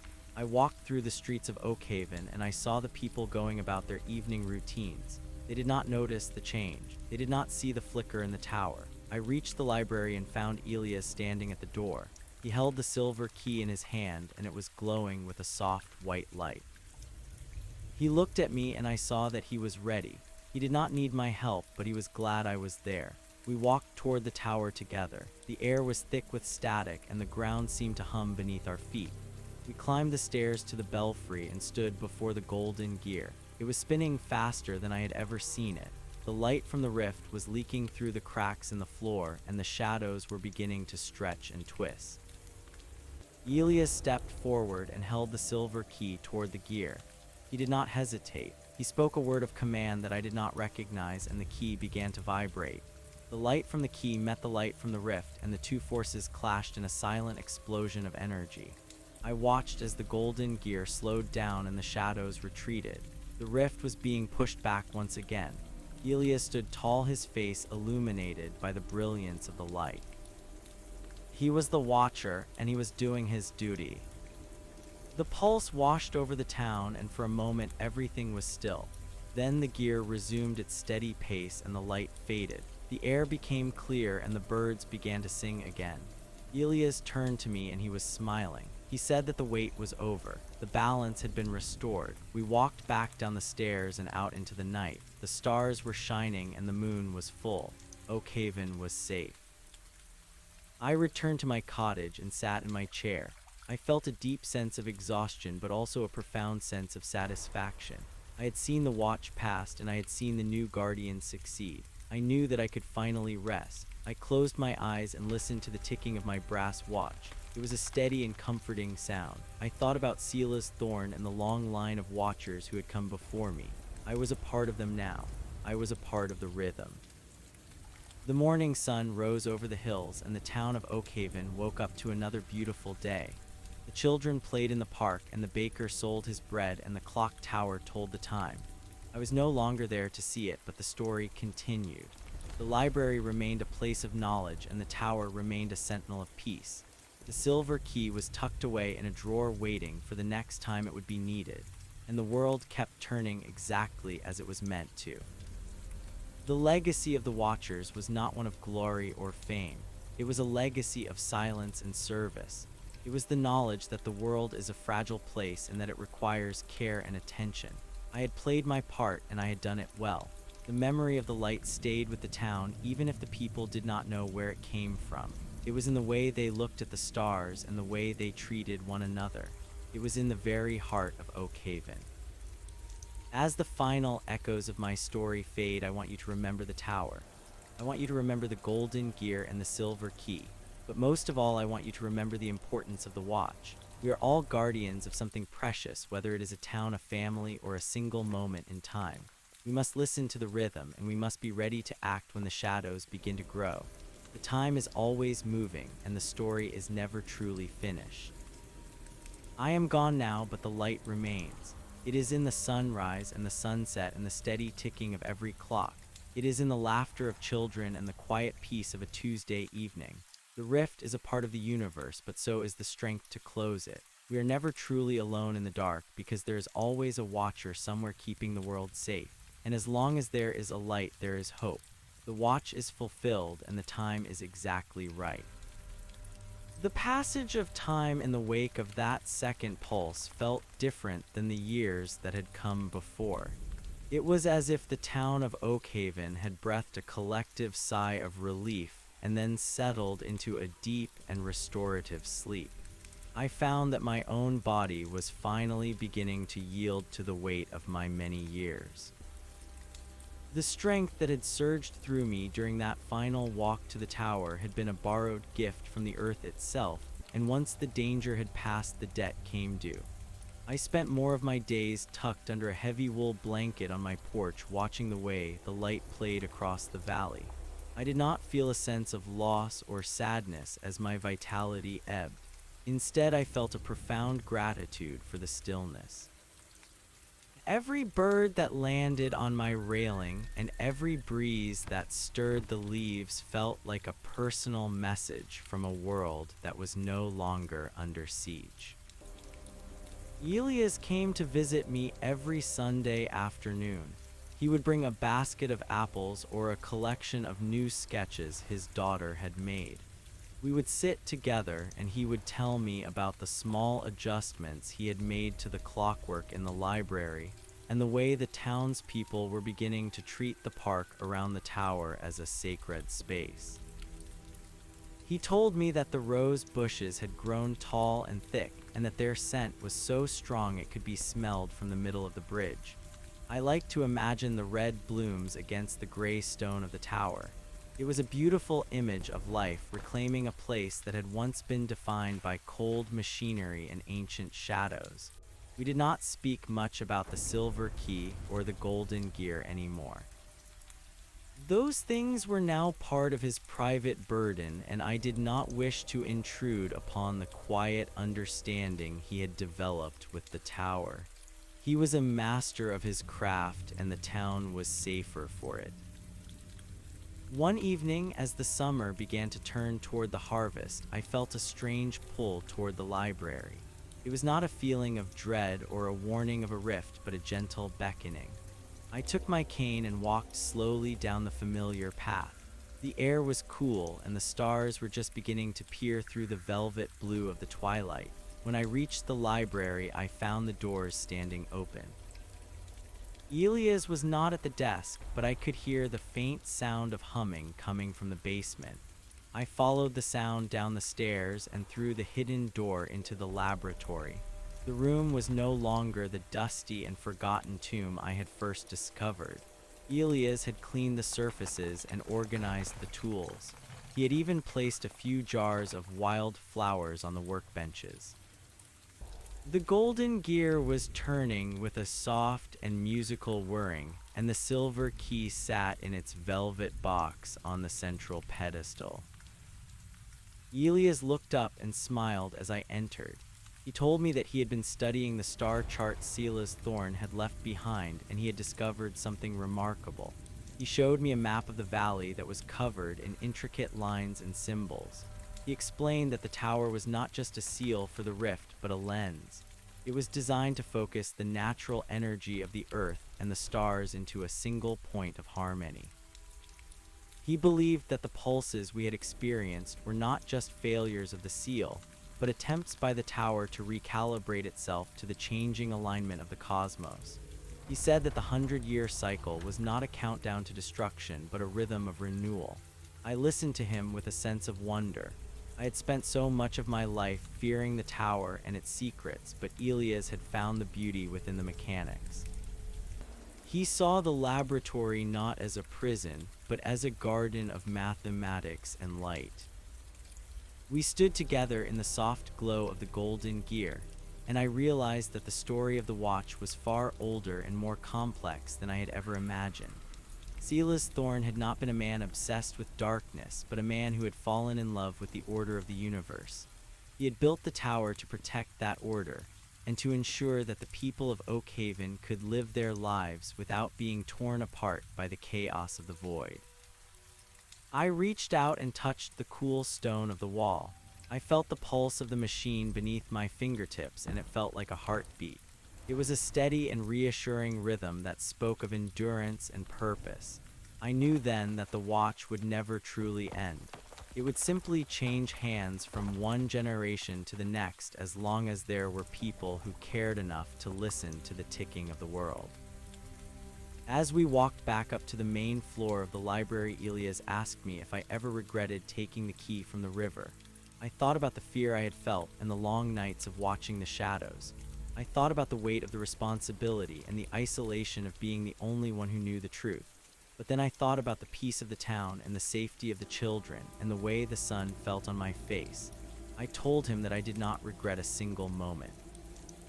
I told him that being a watcher was the greatest honor of my life.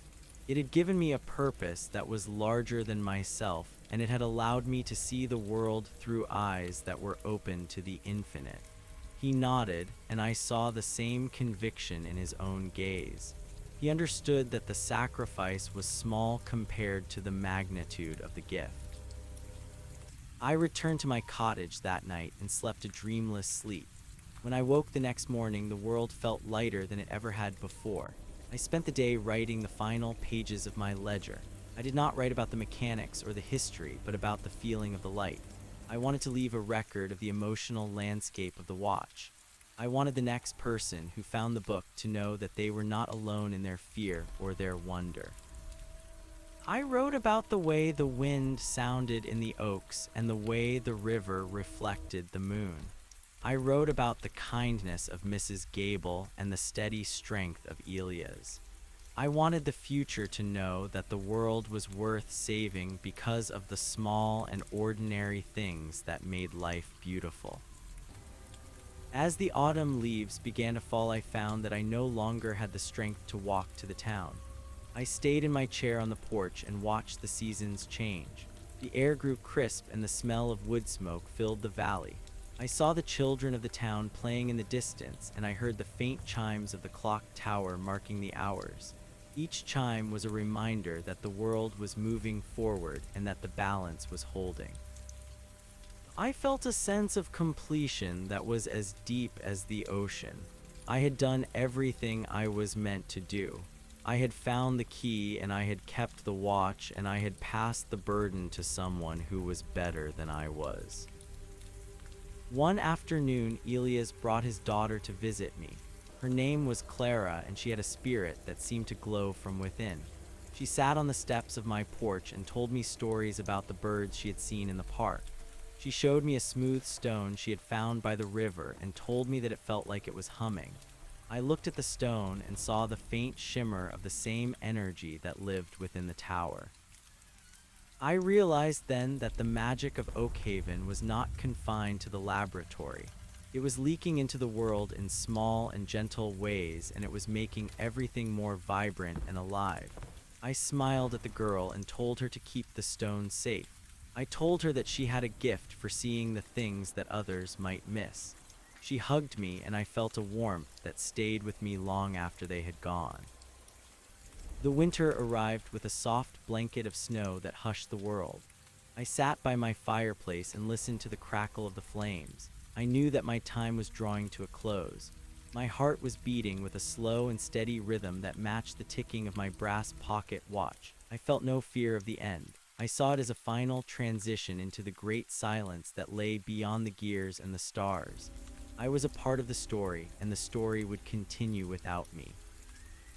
I reached out and took the brass watch from my vest pocket. I wound it one last time and listened to its bright and cheerful sound. It was a small piece of machinery, but it held the weight of a lifetime of memories. As I sat there in the fading light, I thought about the town of Oakhaven. I thought about the generations of people who would live and die under the shadow of the tower without ever knowing the secrets it held. I thought about the way the light would continue to flicker in the belfry every 100 years, and the way a new watcher would always be there to meet it. I felt a sense of pride for the human spirit. We are small and fragile creatures, but we are capable of standing against the darkness. We are capable of building towers and keeping watches and protecting the things we love. We are the keepers of the light, and that is enough. The final entry in my ledger was a simple one. I wrote that the watch is a circle and that every end is a beginning. I signed my name and closed the book. I felt a great sense of peace as I set the pen down. The room was filled with the soft glow of the fire, and the world outside was white and still. I leaned back in my chair and closed my eyes.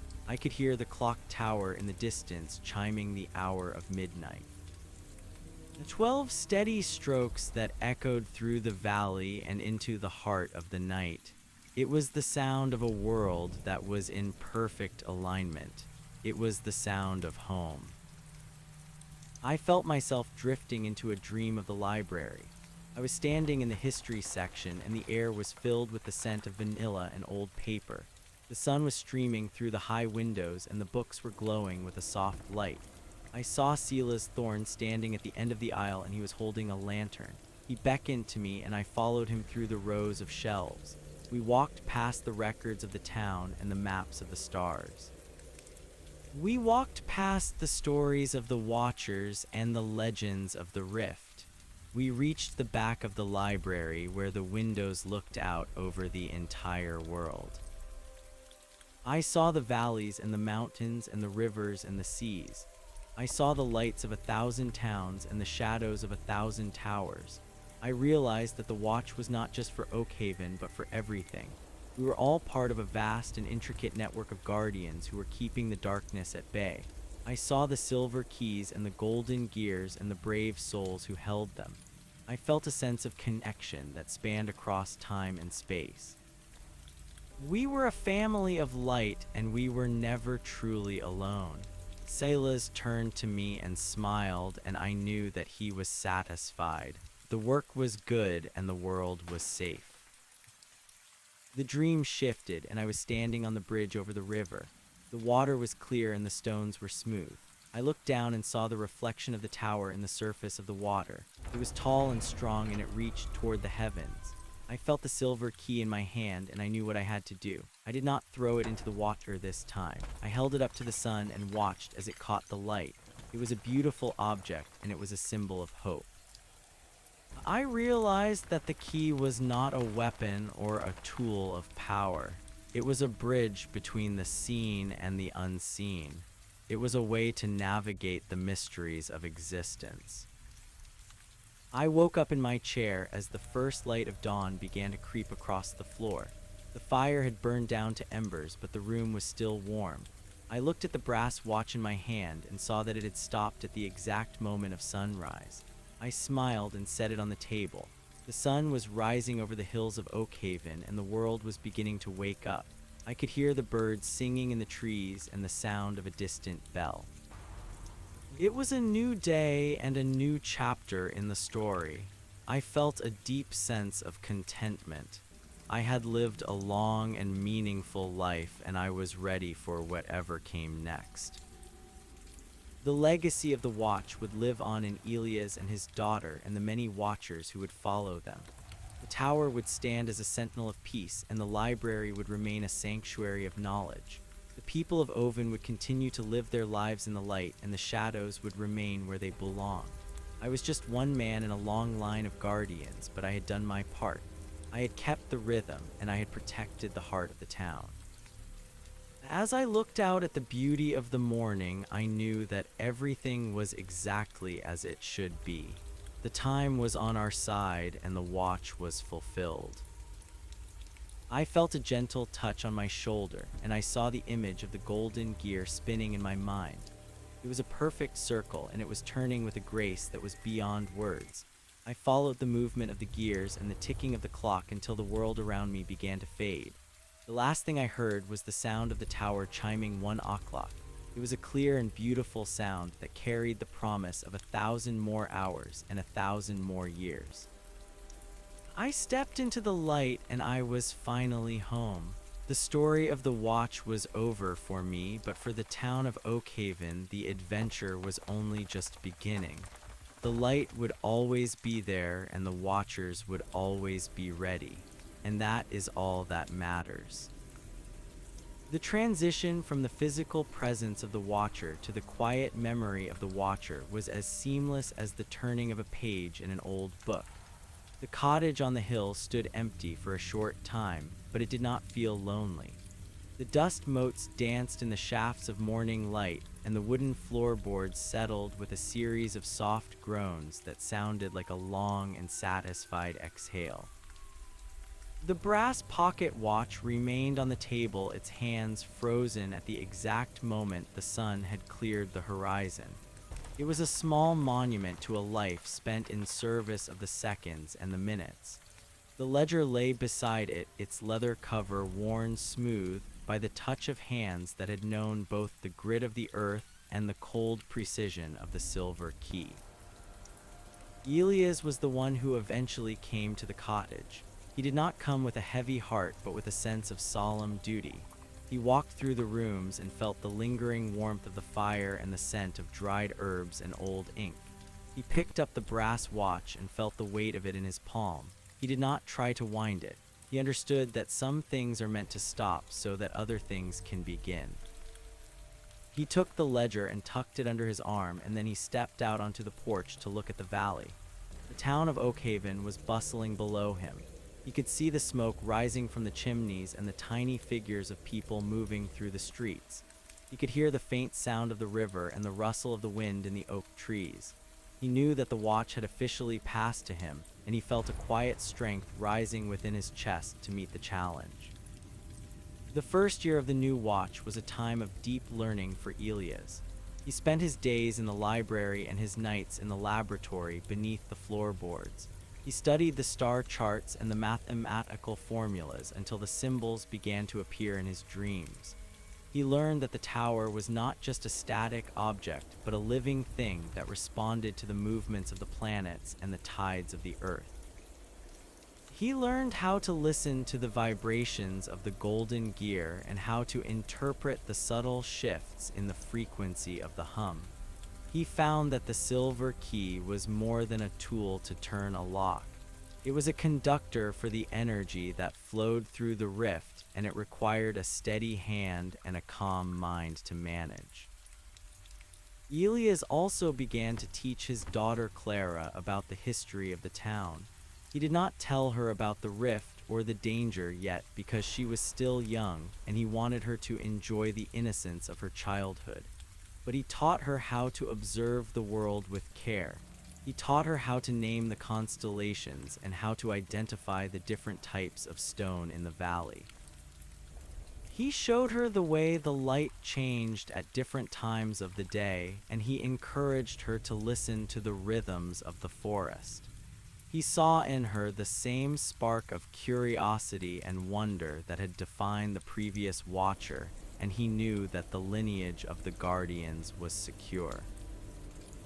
One afternoon in the middle of a warm autumn, Elias was working in the laboratory when he noticed a change in the golden gear. It was not a violent pulse like the ones that had come before, but a slow and rhythmic pulsing that seemed to be synchronized with the beating of a heart.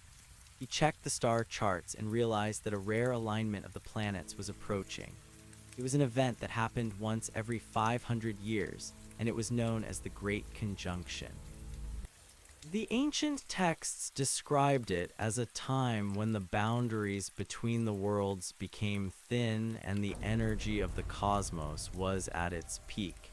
He knew that the tower would need to be prepared for the influx of power. He spent the next several weeks cleaning every gear and oiling every joint in the machinery. He polished the silver key until it shone like a fallen star. He recalibrated the lenses in the belfry and ensured that the light could pass through them without any distortion. He felt a sense of excitement rather than fear. He believed that the Great Conjunction was an opportunity to strengthen the seal and to bring a new level of harmony to the valley.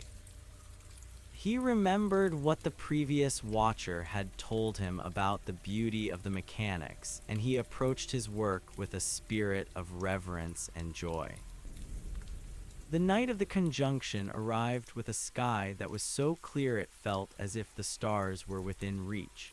The air was cold and still, and the entire town of Oakhaven seemed to be holding its breath. Elias stood in the belfry of the tower with the silver key in his hand. He looked out over the valley and saw the lights of the houses flickering like tiny sparks in the darkness. He thought about the people sleeping in those houses and the children who were dreaming of the future. He felt a profound sense of responsibility and a deep love for the place he called home. He was the Watcher, and this was his moment to serve. As the planets moved into their final positions, a beam of light descended from the heavens and struck the top of the tower. It was a brilliant and shimmering white light that seemed to contain all the colors of the rainbow. The tower began to vibrate with a low and powerful frequency that could be felt in the very marrow of the bones. Elias stepped forward and inserted the silver key into the central pedestal. He felt a surge of energy flow through his arms and into his body, but he did not pull back.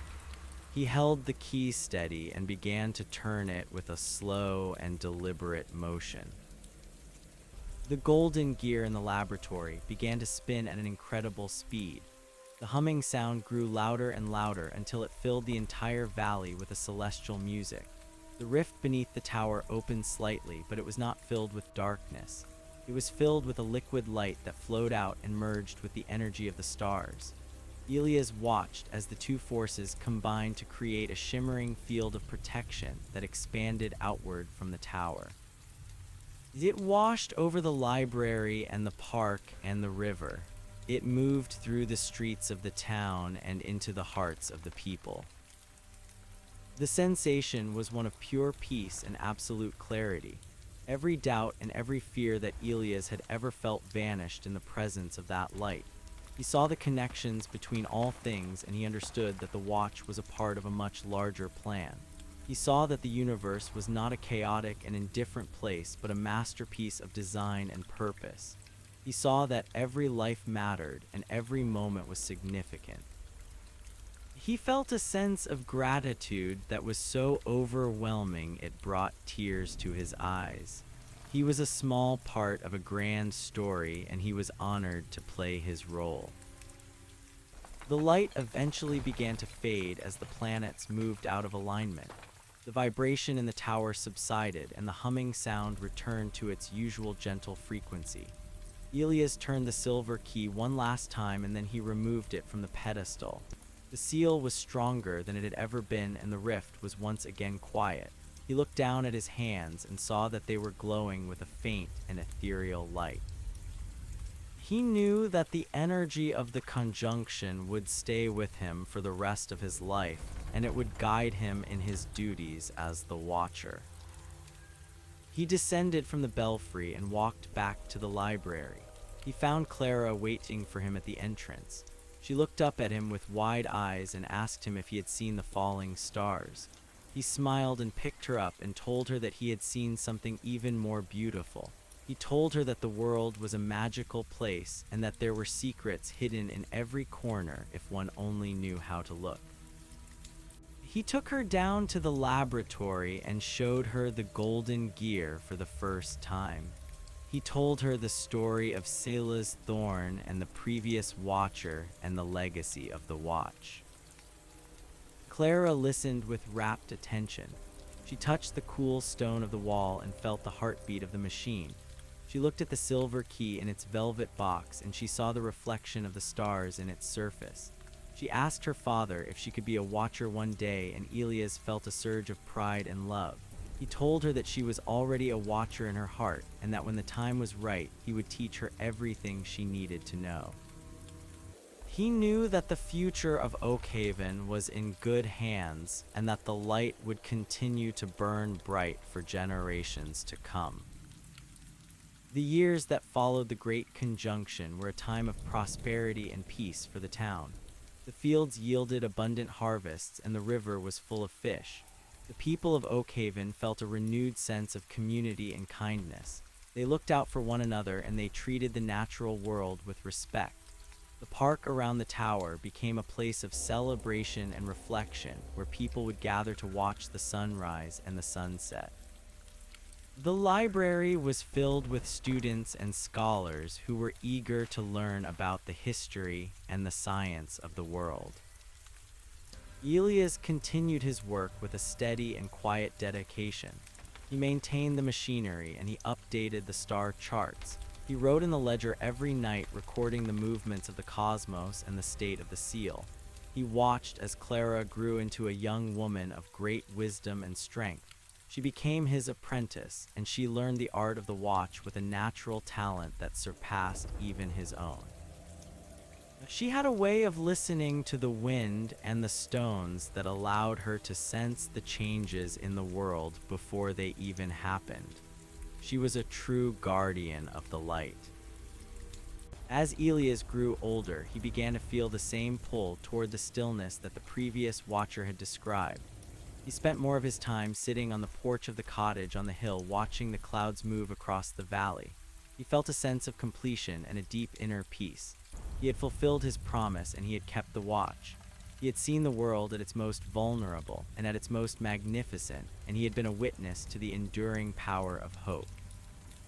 He knew that his time was drawing to a close, and he was ready to pass the key to the next generation.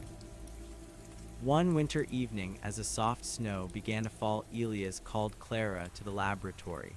He handed her the silver key, and he told her that the watch was now hers. He told her to trust her instincts and to always listen to the rhythm of the world. He told her that she was never alone, because the spirits of all the watchers who had come before her would always be by her side. Clara took the key with a steady hand and a solemn expression. She looked at her father, and she promised that she would keep the light burning and the world safe. Elias walked back up to the cottage and sat in his favorite chair by the fireplace. He watched the flames dance, and he listened to the sound of the wind in the chimney. He felt a great sense of warmth and comfort. He thought about the previous watcher, and he hoped that he had lived up to the legacy that had been entrusted to him. He thought about Sela's thorn and the vision he had for the tower. He thought about the town of Oakhaven and the many lives that had been touched by the light. He felt a sense of pride for the work he had done and the life he had lived. The final moments of his life were as peaceful as a summer afternoon.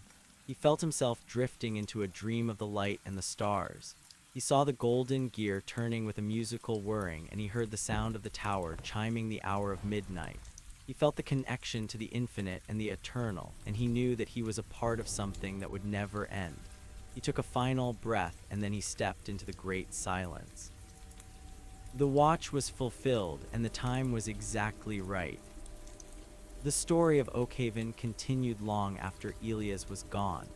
Clara became a legendary watcher known for her compassion and her deep understanding of the mysteries of the universe. She passed the key to her own children, and they passed it to theirs. The tower remained a beacon of hope, and the library remained a sanctuary of knowledge.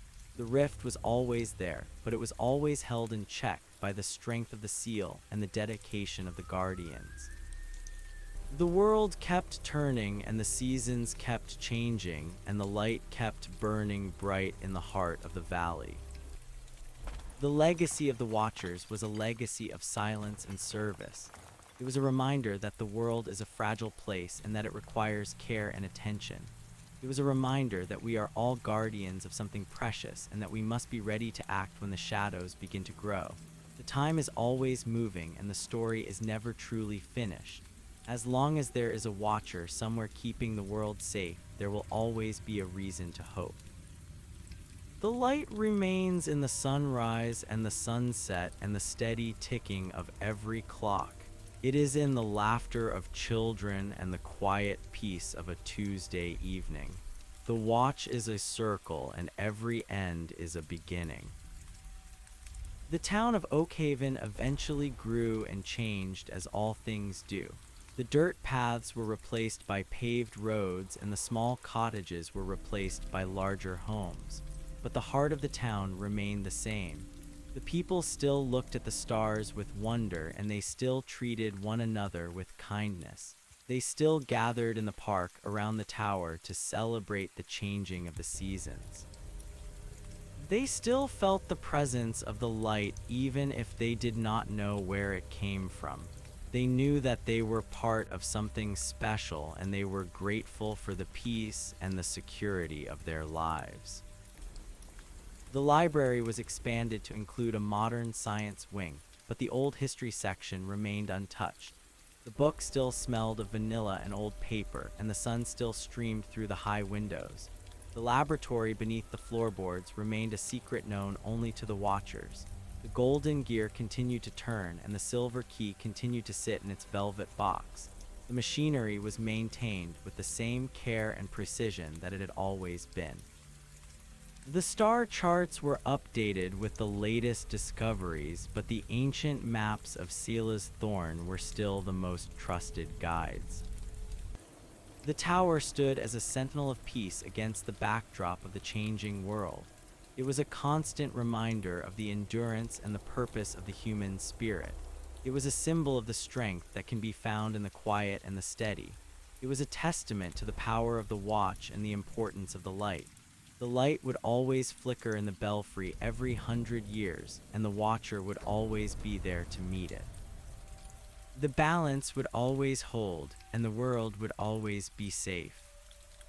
The passage of time is a river that flows through the landscape of history. It carries with it the stories of the past and the dreams of the future. It is a force of change and a force of continuity. The watchers are the ones who stand on the banks of that river and ensure that the water remains clear and the current remains steady. They are the ones who listen to the music of the spheres and the heartbeat of the earth. They are the ones who understand that the most important things in life are the ones that are often the most hidden. As the final echoes of this part of the story fade, I want you to remember the tower. I want you to remember the golden gear and the silver key. I want you to remember the watchers who gave their lives to protect the world. But most of all, I want you to remember that you are a watcher too. You are a guardian of your own life and your own world. You have the power to stand against the darkness and to keep the light burning bright. You have the power to listen to the rhythm and to act when the time is right. The story is yours to continue and the watch is yours to keep. The sun is setting over the hills of Oakhaven once again. The air is cool and the stars are beginning to peer through the velvet blue of the twilight. The clock tower is chiming the hour and the sound is carrying across the valley. It is a clear and beautiful sound that speaks of endurance and purpose. It is the sound of a world that is in perfect alignment. It is the sound of home. The light is there in the shadows and the hope is there in the dark. The watch is fulfilled and the time is exactly right. We are never truly alone because there is always a watcher somewhere keeping the world safe. And as long as there is a light, there is hope. The story goes on. The transition of the watch from Elias to Clara marked the beginning of an era characterized by a subtle but profound shift in the way the tower interacted with the valley. While Elias had been a man of rigorous study and mathematical precision, Clara possessed an intuitive connection to the mechanics that felt almost like a conversation. She did not just read the star charts, she felt the tug of the moon on the subterranean tides, and the way the solar winds brushed against the uppermost stones of the belfry. In the first few years of her guardianship, the town of Oakhaven flourished in ways that seemed ordinary to the inhabitants, but were clearly the result of a stabilized rift. The air felt crisper, and the colors of the autumn leaves seemed to hold their vibrancy well into the frosts of December. Clara established a routine that honored the traditions of her father and the watchers before him while introducing her own methods of observation. Every morning at 6 o'clock, she ascended to the belfry to check the alignment of the primary lenses. She discovered that by adjusting the angle of the glass by a mere fraction of a millimeter, she could harmonize the tower with the specific resonance of the changing seasons. This fine-tuning reduced the strain on the golden gear and allowed the hum of the laboratory to soften into a melodic purr. She spent her afternoons in the library, where she began the monumental task of cross-referencing the ancient scrolls of Sila's Thorn with the modern astronomical data she recorded each night. She realized that the great conjunction her father had managed was not a singular peak, but the beginning of a long and slow crescendo in cosmic energy that would span several decades. The silver key remained her constant companion. She wore it on a chain beneath her tunic where it rested against her skin. She found that the metal reacted to her moods and her physical state. When she was calm and focused, the key felt cool and light. When a storm approached or when the rift showed signs of restlessness, the key would grow warm and vibrate with a low frequency that only she could perceive. It was a symbiotic relationship that allowed her to move through the town with a sense of quiet confidence. She walked the streets of Oakhaven as a protector who was invisible to the eyes of the many but essential to the safety of all. She watched the children play in the square and felt a fierce protective instinct that fueled her long hours of labor in the dark beneath the floorboards. One evening during a particularly cold winter, when the snow lay 3 feet deep against the stone walls of the tower, Clara noticed a peculiar shadow on the wall of the laboratory. It was not cast by any lamp or candle. It was a distortion in the light itself, a ripple that suggested something was pressing against the boundary from the other side. She approached the golden gear and saw that its rotation had become erratic.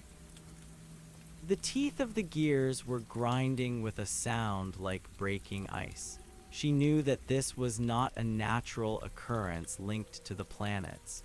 This was an external pressure and anomaly that had not been recorded in the ledgers for over 200 years.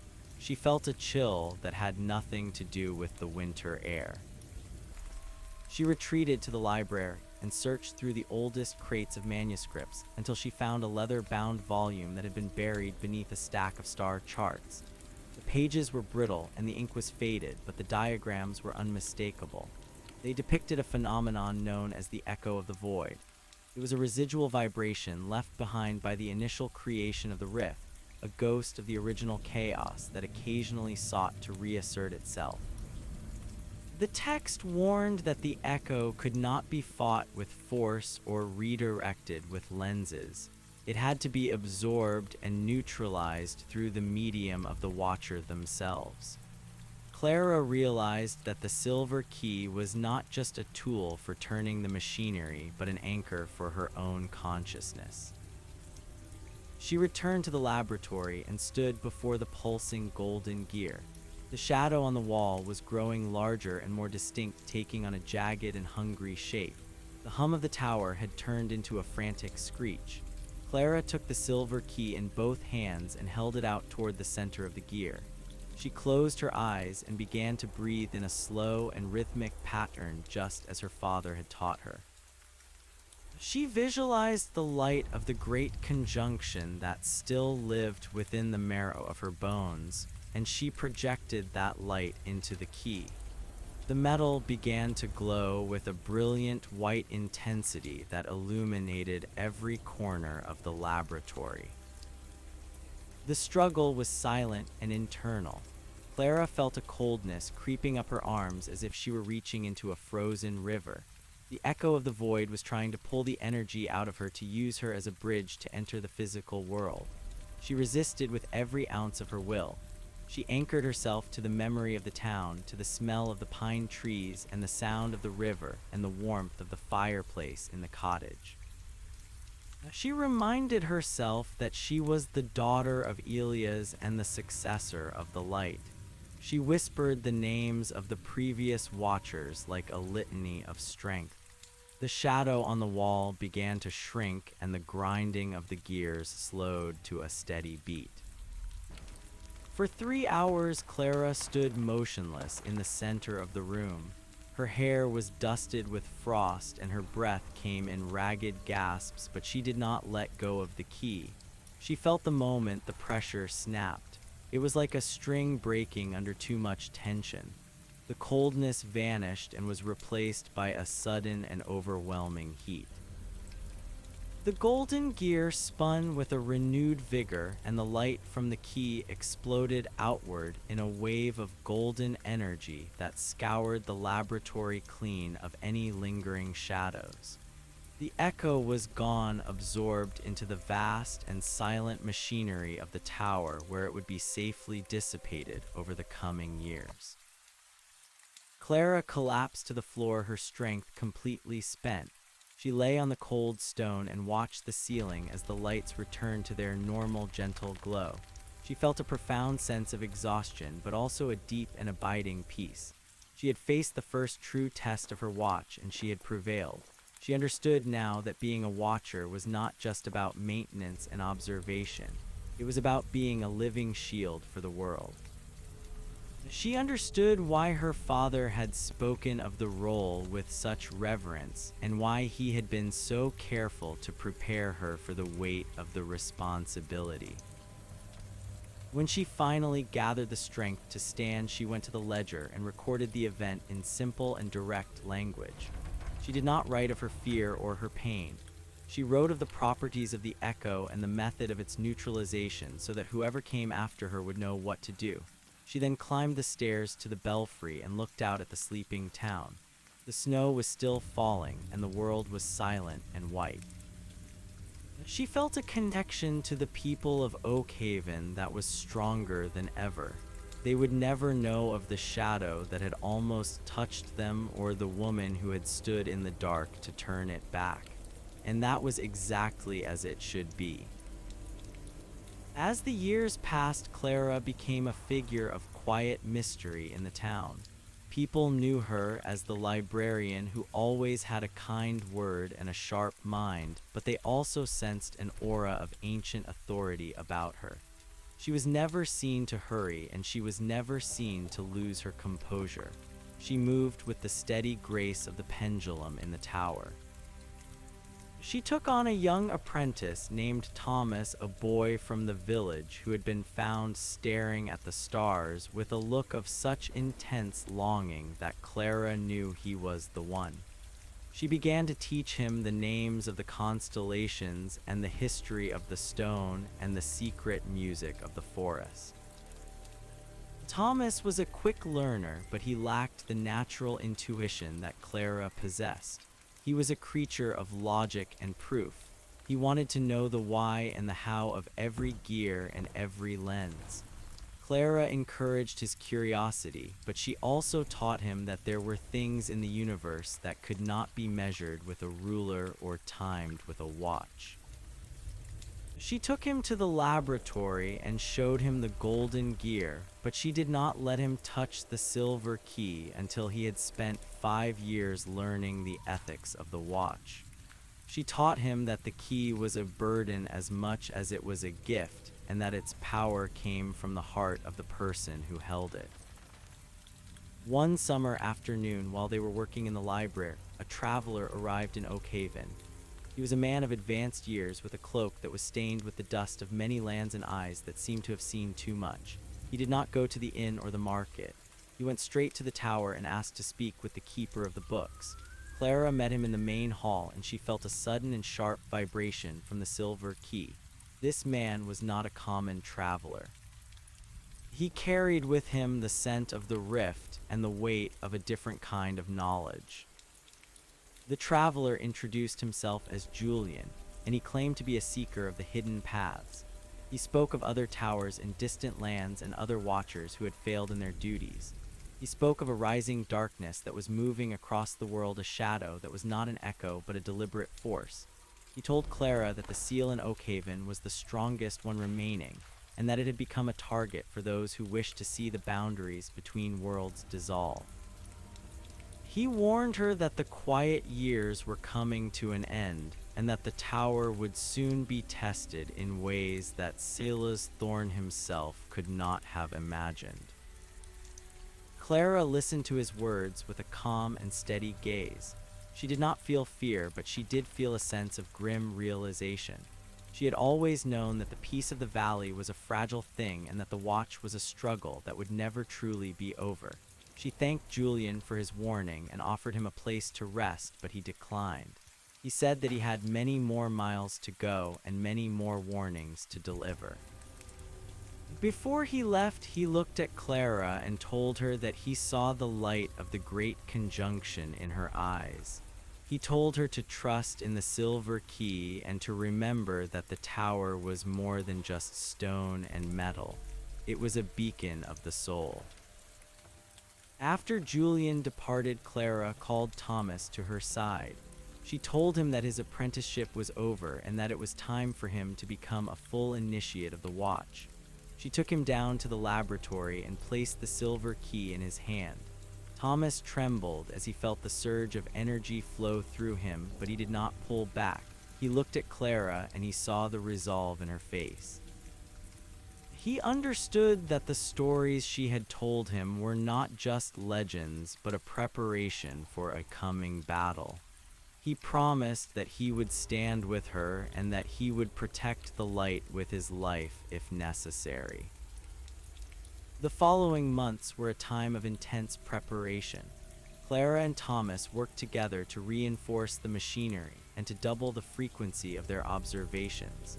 They discovered that the star charts were beginning to drift as if the very heavens were being pulled out of alignment by an unseen hand. The humming of the tower became a low growl, and the golden gear required constant lubrication to prevent it from seizing.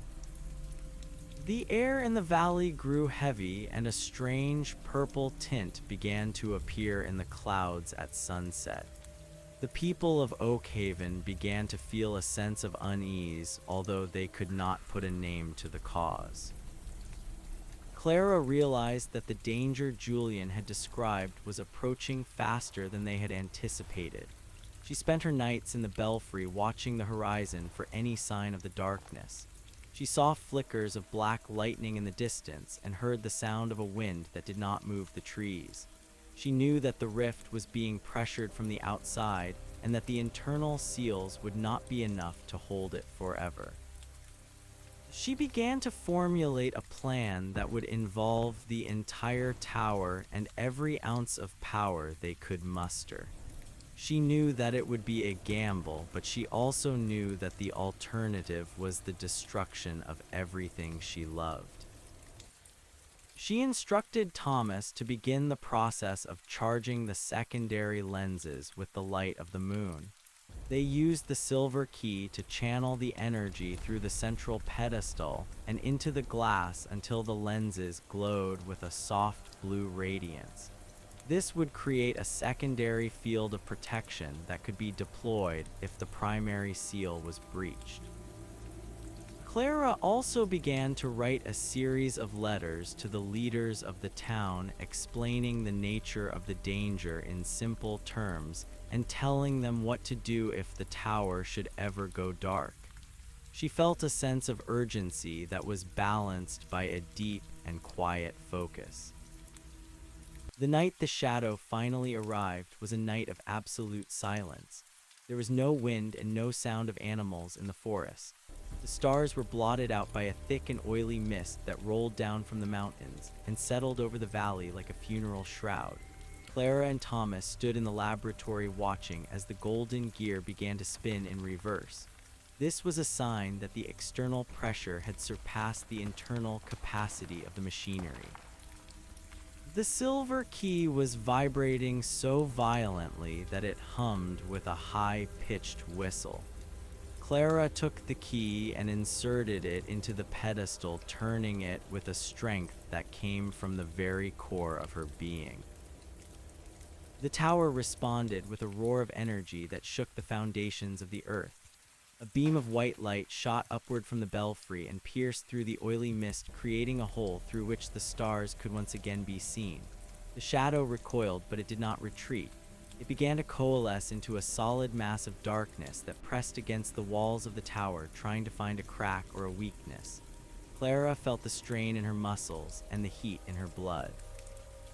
She called out to Thomas to activate the secondary lenses, and a moment later a pulse of blue light expanded outward from the belfry. The blue light met the darkness, and for a moment the two forces were locked in a desperate struggle. The air was filled with the smell of ozone and the sound of crackling static. Clara poured every thought of love and every memory of peace into the silver key. She felt the spirits of her father and the previous watcher standing behind her, their hands on her shoulders. She felt the collective will of the people of Oakhaven pushing back against the void. The light began to brighten, turning from white to a brilliant and blinding gold. The shadow let out a sound like 1,000 screaming voices, and then it shattered into 1,000,000 fragments of nothingness. The mist vanished as quickly as it had arrived, and the sky was once again clear and full of stars. The golden gear returned to its proper rotation, and the humming of the tower softened into a gentle sigh. Clara and Thomas stood in the center of the laboratory, their clothes singed and their faces pale, but their eyes full of a triumphant light. They had held the line. They had protected the valley from a darkness that would have consumed it. They knew that this was not the final victory, but it was a victory nonetheless. The watch was secure and the light was still burning. In the days that followed, the people of Oakhaven felt a sense of profound relief, although they did not know why. The purple tint in the clouds disappeared and the air felt light and fresh once again. The town returned to its normal rhythms, and the story of the Night of the Shadow became a whispered legend that was told around firesides. Clara and Thomas continued their work with a renewed sense of purpose. They knew that they were part of a global struggle and that they would need to be ready for whatever came next. They began to reach out to other potential watchers in the surrounding valleys, hoping to create a network of light that could span the world. As Clara grew older, she saw Thomas take on more of the responsibilities of the watch. He had grown into a man of great wisdom and a steady hand. He had learned to balance his logic with the intuition that Clara had taught him. He was a guardian who understood the value of the silence and the importance of the small things. Clara felt a sense of satisfaction as she watched him move through the library and the laboratory. She knew that the lineage of the Watchers was not just a matter of blood, but a matter of spirit. She knew that the key would always find the hand that was meant to hold it. The story of the tower and its guardians continued to unfold through the generations. Each watcher faced their own challenges and their own shadows, but the light never went out. The golden gear kept turning and the silver key kept its shine. The town of Oakhaven remained a sanctuary of peace in a world that was often chaotic and uncertain. The people lived their lives with a sense of security that was rooted in the knowledge that someone was always watching over them. The legacy of Sela's Thorn and Elia's and Clara lived on in the ticking of every clock and the rising of every sun. The watch was a promise kept, and the time was always exactly right. In the final years of her life, Clara spent much of her time sitting in the park at the base of the tower.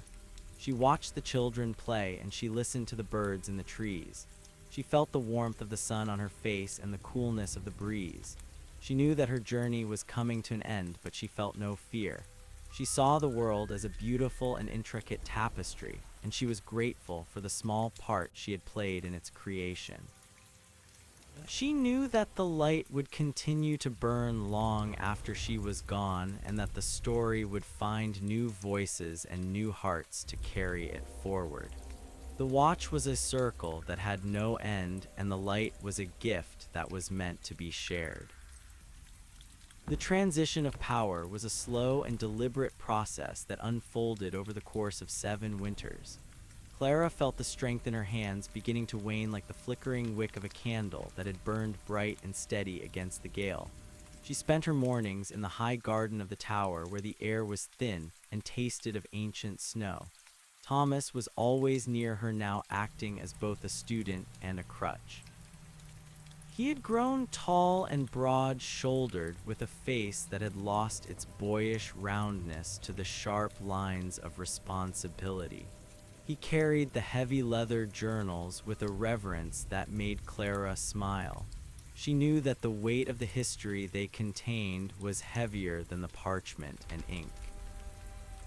They sat together on a stone bench overlooking the valley of Oakhaven.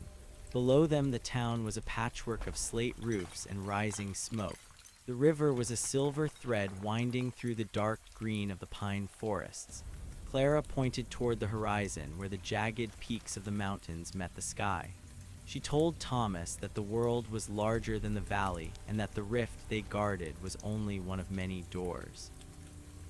She explained that the harmony of the universe was a song with many voices, and that their task was to ensure that their particular note remained pure. Thomas listened with an intensity that bordered on hunger. He asked if the traveler Julian had ever returned, or if the shadow they had defeated was the last of its kind. Clara shook her head slowly. She told him that darkness was not a thing that could be killed once and for all. It was a part of the balance. It was the silence between the notes and the space between the stars. The goal of the Watcher was not to destroy the darkness, but to keep it in its proper place. She reached into the pocket of her wool apron and withdrew the silver key. It did not glisten in the sun as it once had. Instead, it seemed to drink the light in and store it deep within the metal. She placed it in the palm of Thomas' hand and felt the spark of connection jump between them. It was a hum of energy that resonated in her very marrow. She told him that the key was now his to carry and that he must never let it leave his person. Thomas closed his fingers around the cool metal. He looked at Clara with eyes that were wet with unshed tears. He asked her what he should do if the pressure became too great or if the machinery failed. Clara leaned back against the warm stone and closed her eyes. She told him that the machinery would never truly fail as long as there was a heart willing to beat in time with the gears. She said that the tower was a reflection of the person who stood within it. If he remained steady, then the stones would remain firm. If he remained hopeful, then the light would never dim. She told him to trust the music of the forest and the patterns of the stars, and most of all to trust the quiet voice that spoke in the center of his own soul. As the weeks passed, Clara began to withdraw from the daily operations of the laboratory. She spent more time in the library reading the poems of the old world and organizing the star charts for the generations to come. She found a quiet joy in the small tasks. She mended the bindings of the books with silk thread and cleaned the glass of the lanterns until they shone like diamonds. She watched Thomas from the shadows as he performed the rites of maintenance. He moved with a confidence that was tempered by humility. He spoke to the gears as if they were old friends, and he listened to the hum of the tower with a tilted head and a focused brow. Clara knew that her work was done.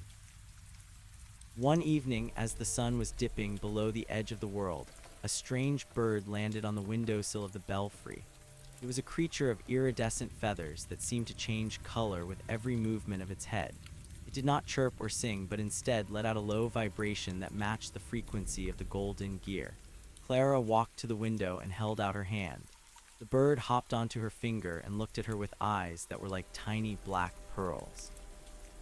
She felt a message in the touch of its claws, a sense of a distant call that was finally being answered. She knew that the time had come for her to leave the tower and find the path that Julian had spoken of. She did not tell Thomas of her departure. She knew that a formal goodbye would only make the transition harder for both of them. Instead, she spent her final night preparing a feast for him. They ate bread and honey and drank cider that had been chilled in the mountain stream. They talked of the stars and the seasons and the simple beauty of the valley. When Thomas eventually fell into a deep and peaceful sleep, Clara covered him with a heavy quilt and kissed his forehead. She left the silver key on the pedestal in the laboratory where the morning light would find it. She took only a small satchel of dried fruit and a sturdy walking stick. She descended the winding stairs of the tower for the last time. Every step was a memory. She felt the rough texture of the stone and the cool draft of the night air. When she reached the great oak doors, she paused and looked back at the interior. The laboratory was bathed in the soft amber glow of the sleeping machinery. The golden gear turned with a rhythmic click that sounded like the heartbeat of a giant. Clara felt a surge of love for the place that had been her home and her sanctuary for so many years. She whispered a final blessing upon the stones and the gears and the young man who would now guard them. She stepped out into the night and the door clicked shut behind her with a sound of finality. The town of Oakhaven was silent under the blanket of darkness. Clara walked through the streets, sensing the presence of the people she had protected. She felt the warmth of their dreams and the steady rhythm of their breathing. She did not stop at the bridge or look back at the tower. She walked toward the forest path that led away from the valley and into the unknown lands beyond the mountains. She felt light and free, as if the weight of the years had been lifted from her shoulders. She was no longer the watcher, but she was still a part of the light. As she entered the forest, the trees seemed to lean in toward her as if to offer a silent salute. The pine needles muffled her footsteps, and the air was thick with the scent of damp earth and moss. Clara felt a sense of excitement that she had not known since she was a young girl. She did not know where the path would lead or what she would find at the end of it. She only knew that the world was wide and full of wonders, and that the light of the Great Conjunction would guide her wherever she went. She walked until the first rays of dawn began to paint the sky in shades of pink and gold. Back in the tower, Thomas woke to the sound of the birds. He found the silver key waiting for him, and he felt the absence of Clara like a missing limb. He went to the belfry and looked out at the valley, but she was nowhere to be seen. He did not panic or weep. He understood that she had given him the greatest gift a teacher could give to their student. She had given him the freedom to stand on his own. He took the key and pressed it to his chest, feeling the warmth of her legacy flowing through the metal. He looked at the horizon and saw the faint outline of a figure moving toward the mountains, and he raised his hand in a silent farewell. The years that followed were a time of great change for the world. The rumors of darkness that Julian had brought were proved to be true. In the distant cities, the lights began to fail and the shadows began to grow long. Strange storms rolled across the plains and the crops withered in the fields. But in the valley of Oakhaven, the light remained steady. Thomas worked tirelessly to maintain the seals and to strengthen the field of protection. He trained new apprentices and built a network of communication with other hidden towers. He became a beacon of hope for those who sought refuge from the encroaching gloom. The tower itself seemed to grow in power as the darkness intensified. The stones became harder and the glass became clearer. The golden gear spun with a fierce energy that could be felt for miles. People began to travel from faraway lands just to stand in the shadow of the tower and feel the peace that radiated from its walls. They brought stories of the Lady of the Light who traveled the hidden paths and brought comfort to the weary. They spoke of a woman with white hair and eyes like stars who could heal the sick with a touch and turn back the shadows with a word. Thomas listened to these stories and smiled, knowing that Clara was still performing her watch in her own way. One winter night, when the snow was falling thick and fast, a group of travelers arrived at the gates of Oak Haven. They were led by a woman who carried a staff made of silver wood and wore a cloak of iridescent feathers. She did not ask for food or shelter. She asked to see the master of the tower. When Thomas met her in the main hall, he saw a familiar spark in her eyes. She told him that she had come from the far north, where the ice was beginning to melt and the ancient spirits were waking. She said that the time of the great transition was approaching, and that the towers would need to be linked together to form a single shield for the world. Thomas realized that the work Clara had started was now entering its final phase. He took the woman to the laboratory and showed her the machinery. They worked together to align the lenses and to tune the vibrations of the silver key. They sent out signals to the other watchers using the light of the tower as a carrier wave. One by one, the other towers responded. Faint beams of light began to appear on the horizon, connecting the scattered sanctuaries into a web of brilliance. The darkness recoiled from the combined power of the network, and for the first time in a generation, the stars began to shine with their true intensity. The struggle was long and difficult, but the watchers did not waver. They stood at their posts through the storms and the shadows, guided by the memory of those who had come before them. They learned to share their strength and to support one another across the vast distances. The tower in Oak Haven remained the heart of the network, the central point from which the light flowed. Thomas lived to see the day when the darkness finally broke and the world began to heal. He saw the forests grow green again and the rivers run clear. He saw the children play in the streets without fear and the old men tell stories of the night the stars returned. In his final years, Thomas spent much of his time in the library, just as Clara had done. He wrote the history of the Great Transition and the names of all the Watchers who had contributed to the victory. He made sure that the story of Silas Thorne and Elias and Clara was preserved for all time. He knew that the cycle would eventually begin again and that the world would once more need its guardians. He looked at his own apprentice, a young girl with a quick mind and a brave heart, and he saw the future of the watch in her eyes. He handed her the silver key and felt the peace of a job well done. The Tower of Oak Haven still stands today, a silent sentinel in the heart of the valley. The golden gear still turns and the silver key still hums with the music of the stars. The light of the Great Conjunction lives on in the hearts of those who remember the story. It is a reminder that even in the darkest of times, there is always a way to find the light. It is a testament to the power of the human spirit and the enduring strength of a promise kept. The watch continues and the world is safe, and the time is exactly right for the next chapter to begin. The girl who now held the key was named Alara. She was not a creature of logic like Thomas or a creature of intuition like Clara. She was a creature of action. She spent her days climbing the exterior walls of the tower to check the integrity of the stone and her nights studying the physics of the light.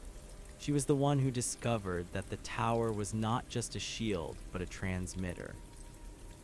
She found that by adjusting the angle of the primary lenses, she could send messages through the rift itself to the civilizations that lived on the other side. She opened a dialogue with the beings of light who had long ago watched over the creation of the world. Through these conversations, Alara learned that the rift was not a mistake or a flaw, but a necessary bridge. It was the way that the energy of the cosmos was cycled through the physical world to keep it vibrant and alive. The danger had not come from the rift itself, but from the fear and the ignorance of those who lived near it. She realized that the true task of the Watcher was not to keep the worlds apart, but to teach them how to coexist in harmony. She began to invite the people of Oakhaven into the tower, showing them the beauty of the machinery and the wonders of the stars. She turned the fortress of mystery into a school of light. The town flourished under her guidance. Oakhaven became a center of learning and a destination for scholars from all over the world. They came to study the ancient manuscripts and to observe the workings of the golden gear. They learned that science and spirit were not enemies but two sides of the same coin.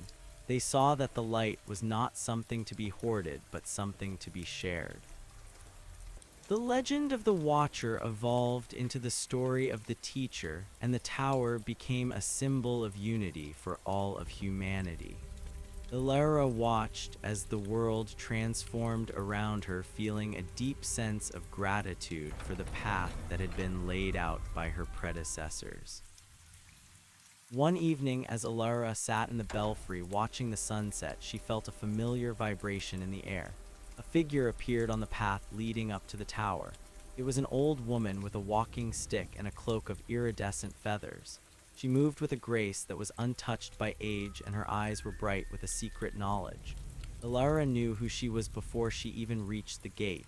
She ran down the stairs to meet her heart pounding with excitement.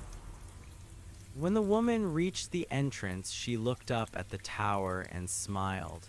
She said that the light looked even more beautiful than she remembered. Clara had returned, but not as a master or a guardian. She had returned as a traveler who had seen the ends of the earth and the depths of the stars. She told Ilara stories of the lands beyond the mountains and the wonders she had seen in the hidden places of the world. She spoke of the other towers and the other watchers and the way the light was growing in every corner of the globe. She said that the age of the shadow was truly over and that a new age of discovery was beginning. She thanked Ilara for her courage and her vision, and for taking the watch to a place that she herself could never have imagined. They spent the night talking in the library, surrounded by the books and the maps and the memories of the past. Clara looked at the silver key hanging around Ilara's neck and saw that it was glowing with a new and vibrant intensity. She knew that the key had found its perfect home. As the sun rose over the valley, Clara stood up and prepared to leave. She said that there were still many paths for her to walk and many stories for her to hear. She kissed Ilara on the cheek and told her to keep the light burning bright. She then walked out of the tower and disappeared into the morning mist, leaving behind a sense of peace that would last for generations. Ilara stood at the window and watched the mist swirl around the base of the tower. She felt the weight of the silver key against her chest and the pulse of the golden gear beneath her feet. She knew that she was a part of something vast and eternal. She knew that her watch would one day end, but that the light would never die. She looked up at the sky where the stars were fading into the blue of the day, and she felt a surge of hope for the future. The tower was ready. The world was ready, and the time was exactly right for the light to shine on. The transition of the seasons brought a brittle cold to the valley, but the interior of the tower remained as warm as a summer afternoon. Ilara stood at the central console, watching the way the light refracted through the primary crystal. She had spent the last 3 days recalibrating the mirrors to account for the subtle shift in the planetary alignment. It was a task that required the steady hand of a surgeon and the patience of a saint. Every time she adjusted a brass screw, the entire room hummed in a different key. She felt the vibration in her teeth and in the soles of her feet. It was a physical reminder that the tower was not just a building, but a living entity that breathed and reacted to the world around it. She thought often of the stories Thomas had left behind in the leather-bound journals. He had written extensively about the burden of the watch and the way the silence could sometimes feel like a physical weight. Ilara did not feel the weight in the same way. To her, the silence was a canvas. It was the space where the music of the spheres could finally be heard without the interference of the mundane world. She found that if she closed her eyes and tilted her head just so she could hear the faint echoes of the other towers scattered across the continent, they sounded like distant bells ringing across a vast and frozen lake. One morning, as the frost was beginning to melt from the window panes, Alara noticed a flicker of movement in the reflection of the glass. She turned quickly, but the room was empty. The golden gear continued its steady rotation, and the silver key rested against her collarbone with a reassuring warmth. She walked to the edge of the balcony and looked down into the forest. The trees were bare and skeletal, reaching up toward the gray sky like the fingers of a buried giant. There was a stillness in the air that felt unnatural. The birds were silent, and even the wind seemed to have held its breath. She descended to the laboratory level where the secondary sensors were housed. These instruments were designed to detect changes in the local etheric field. They were delicate devices consisting of suspended needles and vials of iridescent liquid. As she approached the table, she saw that the needles were twitching violently. They were not pointing toward the north or the south, but were spinning in rapid, erratic circles. The liquid in the vials had turned from a soft blue to a deep and angry crimson. Alara felt a cold shiver run down her spine. This was not a natural phenomenon. It was a sign that the boundary between the worlds was being tested once again. She reached for the silver key and held it tightly in her palm. The metal was pulsing with a rhythmic throb that matched her own heartbeat. She knew that she had to act quickly. If the field of protection was compromised, the shadows would find a way back into the valley. She ran to the main control lever and pulled it toward her with all her strength. The gears groaned in protest, and a shower of sparks erupted from the ceiling. The tower shuddered as the energy levels began to climb. The light in the belfry intensified, turning from amber to a brilliant white that was painful to behold. As the energy peaked, Alara saw a dark shape coalescing in the center of the room. It was not a solid form, but a shimmer in the air like heat rising from a sun-baked road. It lacked a face or features, but it radiated a sense of ancient and cold hunger. It was a remnant of the old darkness, a fragment of the shadow that had been defeated generations ago. It had been waiting in the cracks of the world, feeding on the small fears and the quiet doubts of the people below.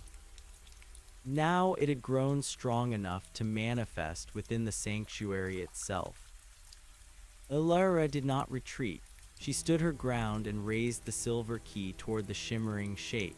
She spoke the words that Clara had taught to Thomas and that Thomas had passed down to her. They were words of power and intent, words that defined the boundaries of the light. She told the shadow that it had no place in this house of stone and gears. She told it that the watch was still active and that the light was still strong. The shadow lashed out with a tendril of darkness, but the light from the key acted as a shield, pushing the cold back toward the center of the room. The struggle lasted for what felt like hours. Alara poured her entire will into the key, using it as a focal point for the energy of the tower. She felt the strength of the stones supporting her and the history of the Watchers flowing through her veins. She saw visions of Sela's thorn standing at his forge, and Elias looking out at the stars, and Clara walking the forest paths. She realized that she was not standing alone. She was the tip of a spear that had been forged over centuries. With a final cry of defiance, she thrust the key forward, and a wave of pure brilliance washed over the room. The shadow disintegrated into a cloud of gray ash that was quickly dissipated by the spinning gears. The tower fell silent, and the red liquid in the vials slowly returned to its original blue. Alara sank to the floor, her breath coming in ragged gasps. She was exhausted, but she felt a profound sense of relief. The threat had been neutralized, and the integrity of the seal had been restored. She looked at the silver key and saw that it was now etched with a new set of runes. They were symbols of transition and rebirth, indicating that the role of the tower was evolving once again. In the days that followed, the people of Oakhaven noticed a change in the atmosphere. The air felt crisper and the colors of the world seemed more vivid. They did not know about the battle that had taken place within the tower, but they felt the effects of the victory. They found that their dreams were more peaceful and their labor was less burdensome. They began to bring offerings to the gate of the tower, not out of fear, but out of gratitude. They left baskets of fresh fruit and bundles of dried herbs and hand-carved toys for the children of the future. Ilara accepted these gifts with a humble heart. She realized that her new mission was to integrate the power of the light into the daily lives of the people. She began to hold open houses on the first day of every month, allowing the villagers to climb the stairs and look through the lenses. She explained the movements of the stars and the cycles of the seasons. She showed them how the tower recycled the energy of the sun to provide warmth and light for the entire valley. She became a bridge between the ancient wisdom of the Watchers and the practical needs of the community. One evening, a young boy named Julian approached her. He was the great-grandson of the traveler who had first brought the news of the darkness to Clara. He had eyes that were full of curiosity and a spirit that was restless for adventure. He asked Ilara if there were other worlds beyond the rift and if the people there were like them. Ilara took him to the belfry and showed him the transmitter she had built. She told him that the universe was a vast and beautiful tapestry and that every thread was connected to every other thread. She said that one day he might be the one to cross the bridge and see the wonders for himself. As the boy looked out at the horizon, Ilara felt a sense of completion. She knew that the story of the tower was far from over, but that the current chapter was nearing its end. She had faced the shadow and she had opened the gates of knowledge. She had honored the legacy of those who came before her, and she had prepared the way for those who would follow. The silver key was no longer a symbol of isolation, but a tool of connection. It was a reminder that the light was meant to be shared, and that the greatest strength of the human spirit was its ability to reach out across the darkness. The winter gave way to a spring that was more beautiful than any in living memory. The hills were covered in a blanket of wildflowers, and the mountain streams were clear and cold. Ilara spent her afternoons in the garden she had planted at the base of the tower. She grew roses that bloomed in shades of gold and silver and herbs that could heal the deepest wounds of the soul. She found that the earth responded to the energy of the tower just as the gears did. The garden became a place of pilgrimage for those who sought peace and renewal. One afternoon, while she was pruning the rose bushes, Ilara felt a familiar presence. She did not need to turn around to know who it was. The air smelled of ozone and ancient parchment. She stood up and saw a figure standing near the oak doors. It was a man she had never met, but whose face she recognized from the portraits in the library. He was tall and lean, with hair the color of iron and eyes that held the depth of the ocean. He carried a staff tipped with a piece of raw quartz that pulsed with a soft inner light. He introduced himself as Malachi, a watcher from the Tower of the Northern Peaks. He told her that he had seen her signal and that he had traveled for many months to find her. He said that the network of towers was finally fully operational and that the time had come for the Great Assembly. He invited her to join the other masters in a gathering that would determine the future of the world. He spoke of a plan to use the combined power of the sanctuaries to heal the scars left by the darkness and to usher in a period of unprecedented harmony. Ilara knew that this was the call she had been waiting for.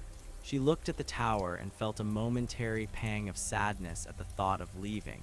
It had been her home and her sanctuary for so many years, but she also knew that her work here was done. She had trained her apprentices well, and the people of Oakhaven were ready to stand on their own. She looked at the silver key and felt its approval.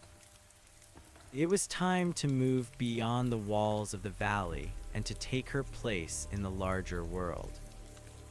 She spent the next week preparing for her departure.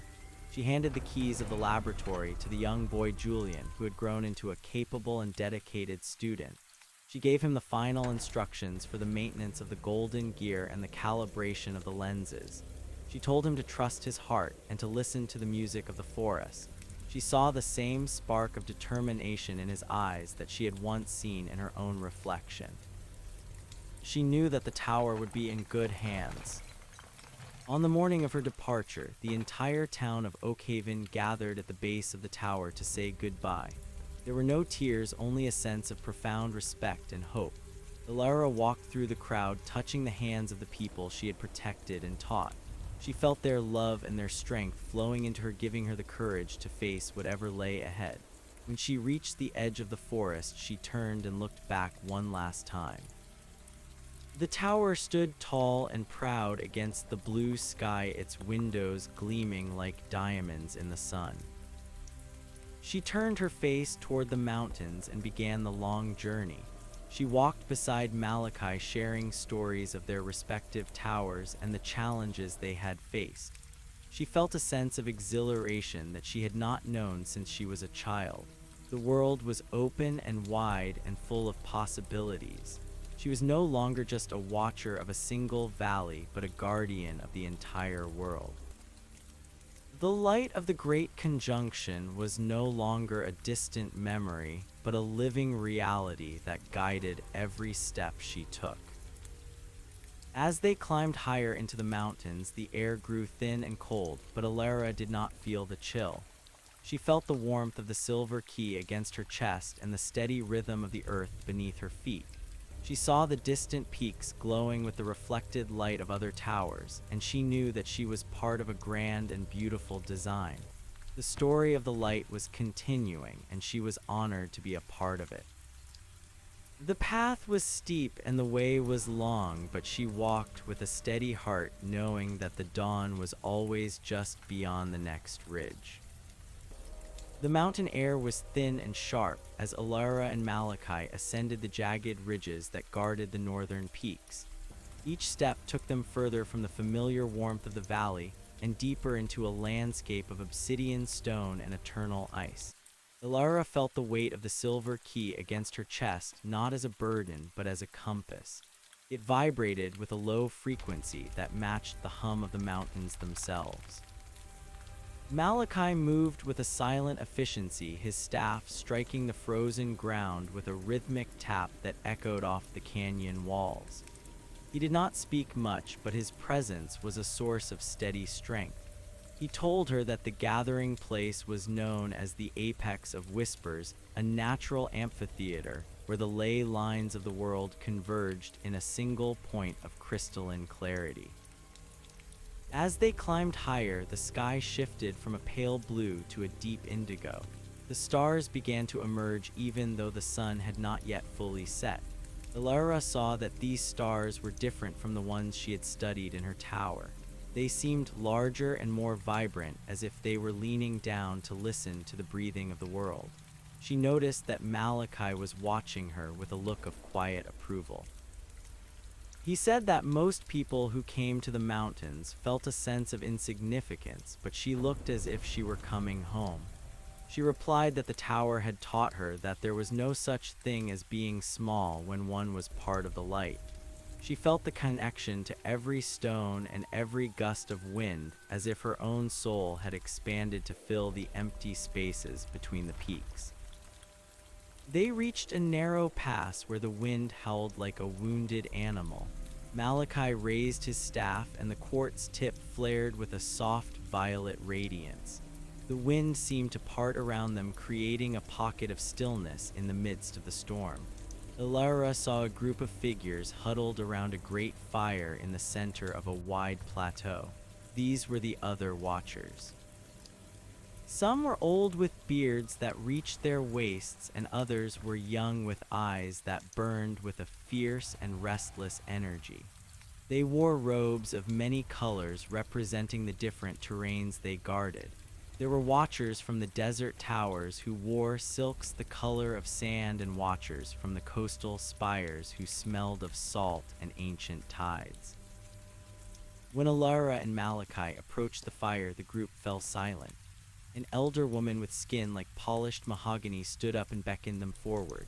She was Serafina, the guardian of the Southern Archives and the oldest living member of the order. She looked at Alara and smiled a slow and knowing smile. She said that the light from the valley had been missed during the long years of the silence, but that it was now burning brighter than it ever had under the old masters.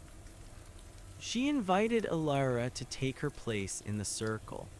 Alara sat on a smooth stone and felt the heat of the fire seeping into her bones. It was not a normal fire. The flames were white and gold, and they did not give off smoke. They fed on the shared intent of the Watchers, creating a focal point for their collective power. The meeting began without formal introductions or long speeches. They spoke in the language of the spirit, a silent exchange of images and sensations that transcended the limitations of words. Alara saw the state of the world through the eyes of her peers. She saw the forests of the east recovering from the blight and the oceans of the west calming after centuries of turbulence. She also saw the remaining pockets of shadow that still clung to the dark corners of the earth. These were not the massive entities of the past, but small and persistent stains that required a delicate and unified touch to erase. Serafina explained that the time for isolation was over. The towers could no longer function as independent fortresses. They had to become a single network, a web of light that covered the entire globe. As the night progressed, they began the ritual of synchronization. Each watcher held their symbol of office toward the fire. Alara held the silver key, and she felt a surge of energy that nearly knocked her backward. The key began to glow with such intensity that it became a translucent sliver of pure light. She saw the golden gear in her mind, and she felt the gears of all the other towers clicking into place.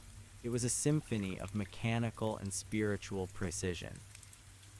The vibrations traveled through the ground and up into the sky, creating a shimmering aurora that stretched from horizon to horizon. For the first time in history, the Watchers were truly one. They were no longer guarding against the dark, but were actively projecting a new reality into the world. During the height of the ritual, Alara had a vision that surpassed anything she had ever experienced. She saw the earth as a glowing sphere suspended in a sea of stars. She saw the lines of energy that connected the towers, forming a complex geometric pattern that mirrored the structure of the primary crystal. She realized that the towers were not just tools for observation or defense. They were the nodes of a living nervous system for the planet. By stabilizing the etheric field, they were allowing the earth itself to heal and evolve. She felt the joy of the world, a deep and resonant hum that vibrated in every cell of her body. She understood that her role was changing once again. She was no longer just a teacher or a guardian. She was a weaver of the light. When the sun rose over the peaks, the ritual was complete. The Watchers stood up and embraced one another, bound by a bond that could never be broken. They shared a meal of simple bread and mountain water, and they talked of the practical steps that would follow. They decided to establish a permanent council at the apex of Whispers where they could coordinate their efforts and share their discoveries. They would send messengers to the distant cities and the hidden villages carrying the message of the new age. They would build schools where the science of the light could be taught to anyone with the will to learn. The era of secrets was officially at an end. Malachi approached Alara as she was packing her things for the descent.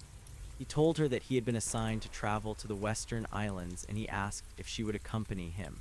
He said that the towers there were ancient and overgrown, and they needed the touch of someone who understood the balance between the old ways and the new visions.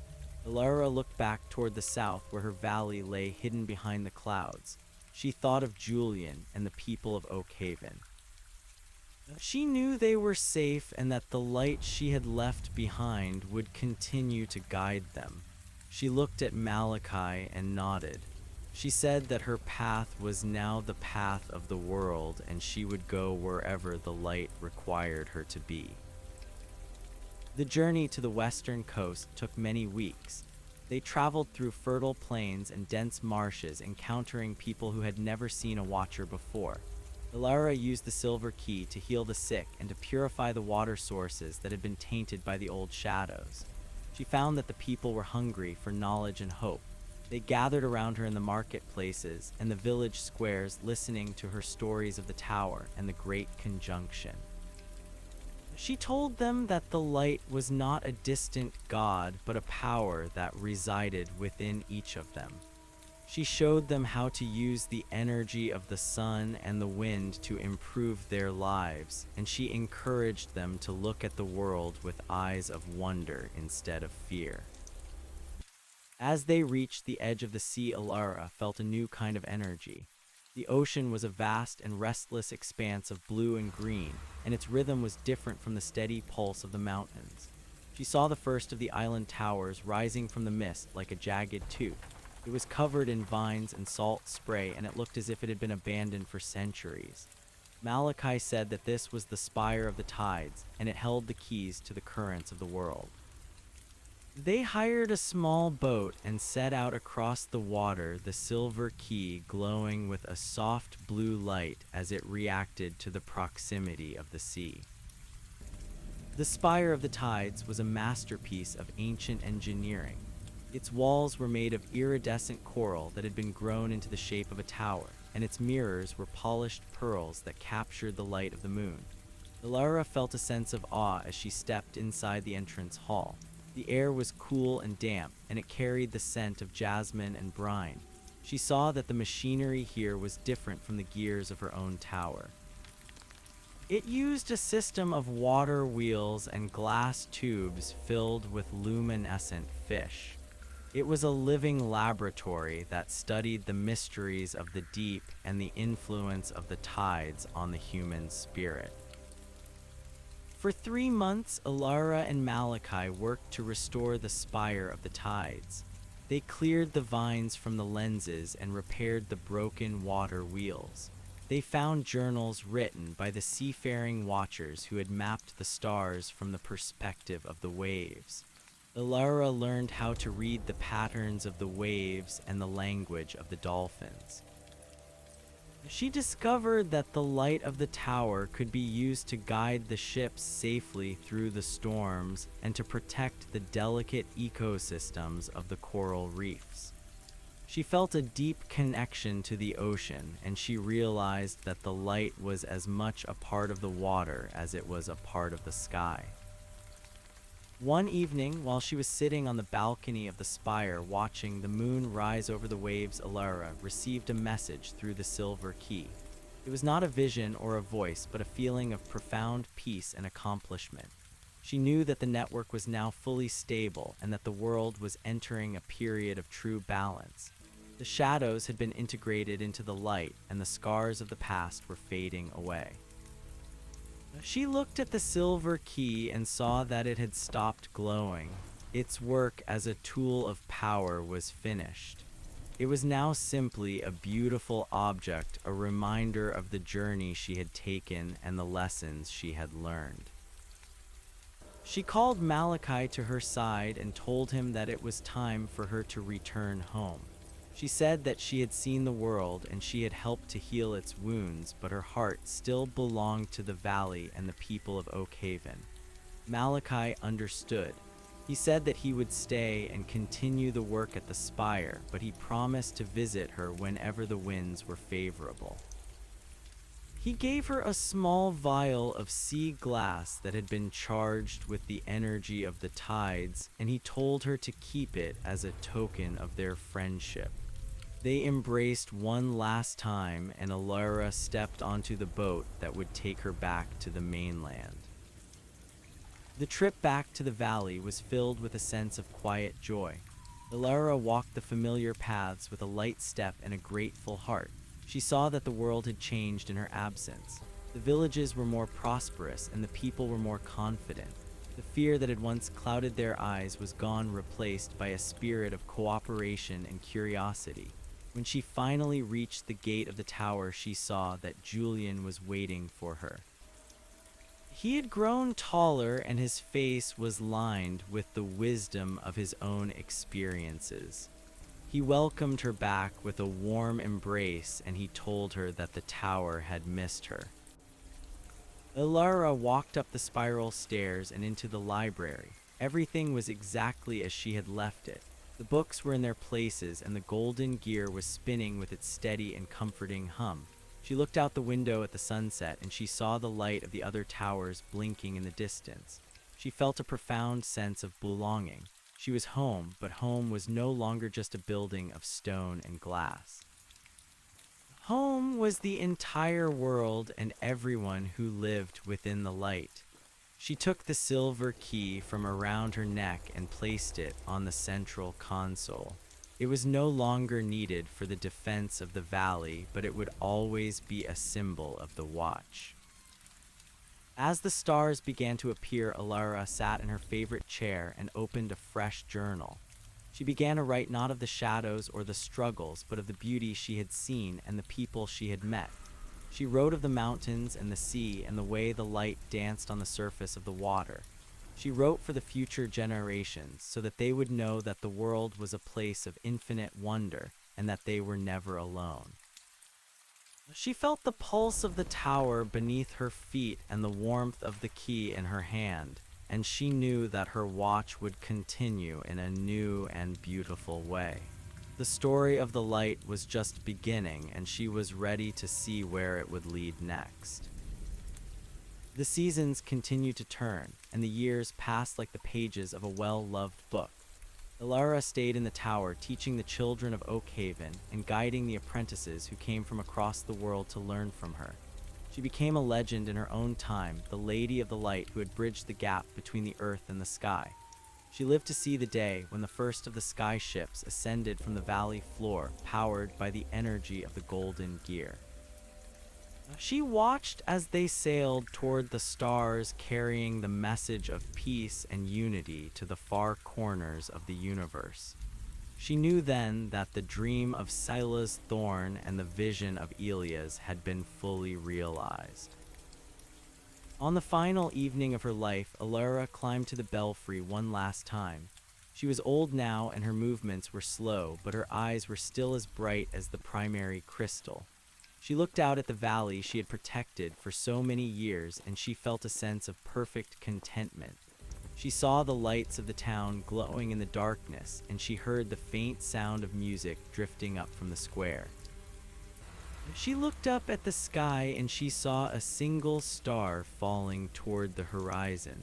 She smiled and closed her eyes, feeling the energy of the tower rising up to meet her.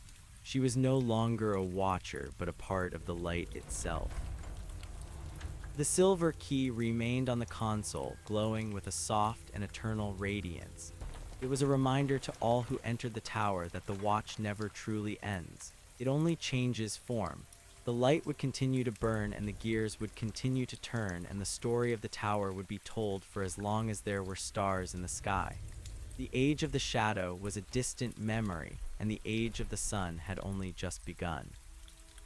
The valley was at peace and the world was whole, and the time was exactly right for the light to shine on forever. The legacy of the silver key did not fade with the passing of Ilara, but instead it became the foundation for a new era of exploration and understanding. The tower in the valley remained a beacon of stability, and its light was a constant reminder of the woman who had woven the disparate threads of the world into a single tapestry of peace. As the years turned into decades, the students who had learned at her feet grew into masters themselves, and they carried her teachings to the furthest reaches of the continents. The network of light expanded beyond the terrestrial boundaries, and the sky ships that Ilara had seen in her final years became the primary vessels for a humanity that no longer feared the unknown. These ships were silent and graceful, and they moved with the elegance of celestial bodies as they navigated the currents of the etheric field.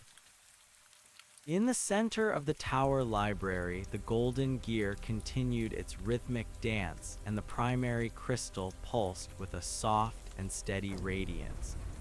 The apprentices who maintained the machinery did so with a sense of reverence, and they often spoke of the Lady of the Light as if she were still present in the humming of the walls and the shifting of the mirrors. They found that the tower itself seemed to possess a form of consciousness, and it responded to the needs of the valley with a precision that was both mechanical and intuitive.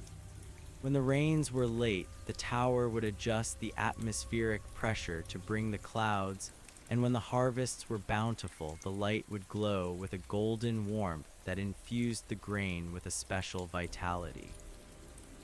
The people of Oakhaven flourished, and their village grew into a city of white stone and green gardens, where the science of the light was integrated into every aspect of daily life. Julian the Younger, who had been the favorite student of Alara, lived a long and productive life as the chief archivist of the order. He dedicated his years to cataloging the visions and the discoveries that had been made during the Great Transition, and he ensured that the history of the towers was preserved for all time. He often sat in the belfry during the quiet hours of the night, and he looked out at the distant peaks where the other watchers kept their vigil. He felt a deep connection to the mountains and the sea, and he knew that the world was finally at rest. The shadows that had once threatened to consume the earth were now nothing more than a footnote in the ancient texts, and the children of the new age grew up without knowing the meaning of the word fear. They played in the fields under the watchful eye of the silver key, and they dreamed of the stars as if they were old friends waiting to be visited. As the centuries rolled on, the technology of the light evolved into something even more refined. The heavy gears and the massive lenses were slowly replaced by crystalline structures that could hold vast amounts of information and energy in a space no larger than a pebble. The towers themselves began to change, and they grew taller and more slender until they looked like needles of light piercing the fabric of the sky. The silver key was eventually moved from the console to a place of honor in the central hall, where it was encased in a sphere of pure energy. It no longer needed to be turned or adjusted because the world had reached a state of perfect resonance. The ley lines were clear, and the ether was calm, and the earth breathed with a slow and steady heartbeat that was felt by every living thing. The message of the light was eventually carried to the stars just as Alara had envisioned. The sky ships traveled to the moon and the planets beyond, and they found that the same laws of harmony applied everywhere in the universe.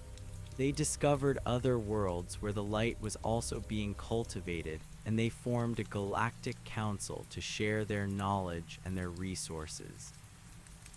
The tower in the valley became a place of pilgrimage for beings from many different systems, and they came to see the place where the Great Conjunction had been anchored.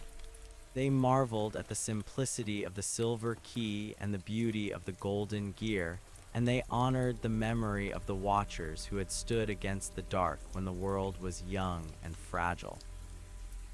In the midst of this cosmic expansion, the Valley of Oakhaven remained a sanctuary of peace and reflection. The descendants of the original villagers kept the old traditions alive, and they continued to celebrate the Festival of the Light every year. They would light thousands of candles and place them on the river, and the glow would be reflected in the mirrors of the tower, until the entire valley looked like a bowl of liquid stars. They would sing the songs of the old masters and tell the stories of the Lady of the Light, and they would remind one another that the watch never truly ends. It only changes form. The spirit of Alara lived on in the hearts of her people, and her legacy was a bridge that connected the past to the future and the earth to the heavens. The primary crystal in the tower began to exhibit a new and strange behavior several hundred years after the departure of Alara. It started to glow with colors that had never been seen before, and it emitted a sound that was like a choir of 1,000 voices singing in perfect unison. The watchers of that era were puzzled by this development, and they spent many years trying to understand the meaning of the change. They consulted the ancient journals and they studied the patterns of the stars, but they could find no explanation for the phenomenon. It was only when a young apprentice named Kalen touched the crystal that the truth was revealed. He had a vision of a world that was even more beautiful and complex than their own, and he realized that the tower was preparing for a new stage of evolution. The tower was no longer just a node in a planetary network, but it was becoming a gateway to other dimensions of existence. The light was reaching out across the boundaries of time and space, and it was connecting the Earth to a vast and infinite reality that surpassed human comprehension. The silver key began to glow once again, and it vibrated with a frequency that opened a door in the center of the library. This door did not lead to another room or another building, but it led to a realm of pure energy where the thoughts and the dreams of all living things were woven into a single consciousness. The Watchers realized that they were being invited to step beyond the physical world and to become the architects of a new universe. Kalen was the first to enter the gateway, and he found himself in a place where the light was the only substance and the only law. He saw the spirits of the old masters, including Alara and Sela's Thorn, and he understood that they had been waiting for this moment for a very long time. They told him that the work of the towers was complete, and that the earth was now ready to take its place among the higher realms of existence. The shadows had been fully integrated and the light had reached its maximum potential, and now it was time for the world to be transformed into something new and glorious.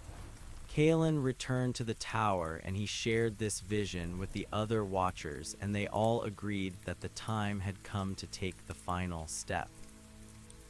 One by one, the people of the valley and the Watchers of the world entered the gateway of light.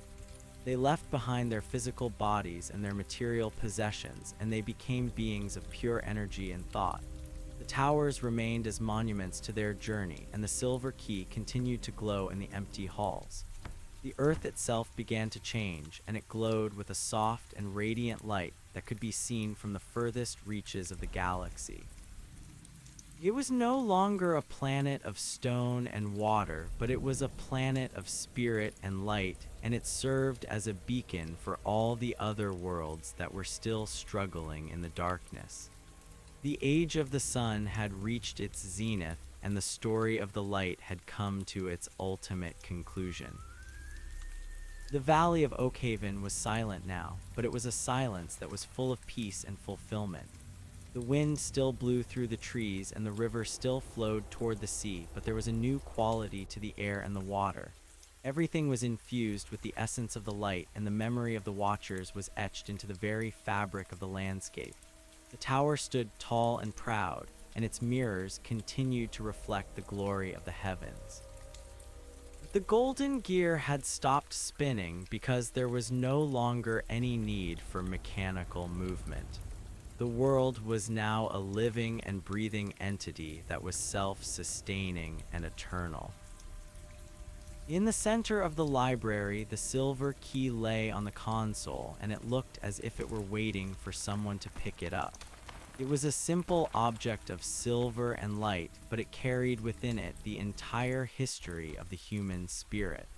It was a symbol of the courage and the wisdom of those who had dared to look into the dark and to find the light within.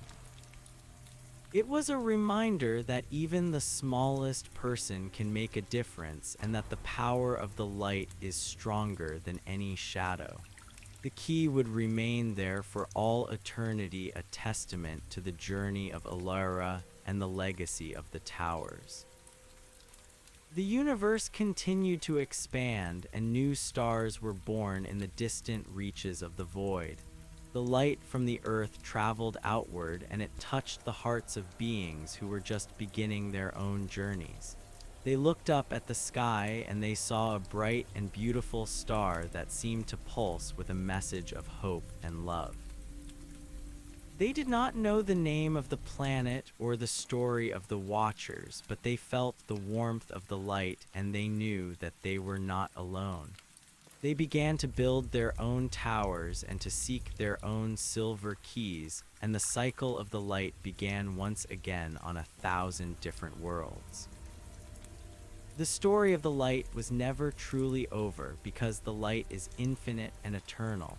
It is the substance of the soul and the breath of the universe, and it will continue to shine as long as there are hearts that are open to its beauty. The tower in the valley was just one small part of a grand and beautiful design, and Alara was just one of the many weavers who had helped to create the tapestry. But her contribution was unique and her light was special, and she would always be remembered as the woman who brought the dawn to a world that had forgotten the sun. As the eons passed, the earth itself eventually dissolved into the light, and the solar system was transformed into a nebula of glowing gas and dust. But the energy of the Watchers remained, and they continued to guide the evolution of the universe from their place in the higher realms. They watched as new galaxies were formed and new civilizations rose and fell, and they ensured that the light was always there to provide a path for those who were seeking the truth. They were the silent guardians of the cosmic order, and their watch would continue for as long as there was a single spark of consciousness in the vast and infinite dark. The final chapter of the story was not written in a book or carved in stone, but it was felt in the hearts of all living things. It was a feeling of profound gratitude and joyous sense of being part of something larger and more beautiful than oneself. It was the knowledge that the light is always winning and that the dark is only a temporary shadow. It was the realization that we are all watchers in our own way and that we all have a silver key within us that can unlock the mysteries of the universe. The story of the light was a story of hope, and it would be told forever in the language of the stars. The silence of the valley was eventually replaced by a new kind of sound, a music that was composed of the vibrations of the atoms and the dance of the photons. It was a symphony of creation, and it filled the entire universe with a sense of wonder and awe. The light was no longer just a tool or a weapon, but it was the very essence of life itself. The journey of Alara had come to its end, but the journey of the light was just beginning, and it would lead to places that were beyond the imagination of even the greatest masters. The tower was gone, and the key was gone, but the light remained, and it would shine on forever and ever world without end. The memory of the valley and the people of Oakhaven was preserved in the collective consciousness of the light, and it served as a source of inspiration for all the new worlds that were being created. They looked back at the history of the earth as a time of great struggle and great triumph, and they honored the courage of the Watchers who had led the way. They understood that the light is not something that is given, but it is something that must be earned, and they dedicated their lives to the same principles of peace and unity that had guided Alara. The legacy of the Silver Key was a beacon that would never go out, and it would continue to light the way for all the generations to come. In the end, there was only the light, and the light was everything. It was the beginning and the end and the space between the stars. It was the love that binds the universe together and the wisdom that guides the soul. It was the story that never ends and the song that never fades. And in the heart of the light, there was a small and steady pulse that felt like the hum of a golden gear and the warmth of a silver key. It was the heartbeat of a world that had found its way home, and it was the sound of a peace that would last forever. The transition from the physical realm into the lattice of pure light was not a sudden rupture, but a gentle unfolding of a new reality. As the essence of the valley and its people merged with the greater cosmic consciousness, the Tower of Oakhaven stood as the final anchor of the old world. The structure itself began to shimmer with a translucent quality, as if the stone and mortar were being rewritten into a language of geometry and song. The silver key lay upon the console, and though no hand of flesh remained to turn it, the device vibrated with a frequency that resonated through the very foundations of the earth. This was the moment of the great harvest when the wisdom gathered through centuries of watching was finally distilled into a single drop of eternal truth. Beyond the boundaries of the valley, the other towers across the globe followed the lead of the primary beacon. The watchers who had once guarded the high peaks and the lonely islands felt the pull of the gateway, and they stepped forward with the same quiet courage that Alara had shown in her final hours. They left behind the tools of their trade and the weight of their responsibilities, and they found that the light was a warm and welcoming embrace. There was no pain in this departure, and there was no sense of loss. It was the natural conclusion of a journey that had begun when the first spark of fire was struck in the darkness of a prehistoric cave. The story of humanity had been a long and winding road, but it had always been leading toward this point of convergence. In the higher dimensions, where the spirits of the masters now resided, the concept of time had no meaning. They could see the past and the future as a single interconnected pattern, and they watched with pride as the ripples of their work spread across the galaxy. They saw the young civilizations on distant planets beginning to look up at the stars with a sense of wonder, and they knew that the seeds of the light had been planted well. The influence of the Silver Key was not limited to the Earth, but it was a universal principle that governed the growth of all conscious life. It was the promise that the shadows would always be overcome, and that the light would always find a way to express itself through the hearts of the brave and the wise. The primary crystal in the center of the tower library continued to pulse with its new and strange colors. These were not just visual signals, but they were carriers of information that contained the entire history of the world. Every dream that had ever been dreamed and every act of kindness that had ever been performed was stored within the facets of the gem. It was a library of the soul, and it served as the foundation for the new universe that was being constructed. The architects of this new reality used the memories of the old world to create landscapes of unimaginable beauty, where the laws of physics were replaced by the laws of harmony. They built cities of thought and gardens of pure energy, and they invited all who were ready to join them in this new stage of existence. Back on the physical plane, the earth began to settle into a state of profound rest. The cities of white stone and green gardens were reclaimed by the wilderness, but it was a wilderness that was no longer wild. The animals and the plants lived in a state of perfect balance, and the air was filled with a fragrance that was like the breath of the divine. The Tower of Oakhaven remained the only structure that did not decay because it was protected by the lingering energy of the Silver Key. It stood as a silent witness to the greatness of the human spirit, and it waited for the day when it would finally be absorbed back into the source of all things. The gears had stopped, and the mirrors were still, but the light within the tower was brighter than ever. Kalen, the apprentice who had been the first to step through the gateway, now acted as a guide for those who were still arriving.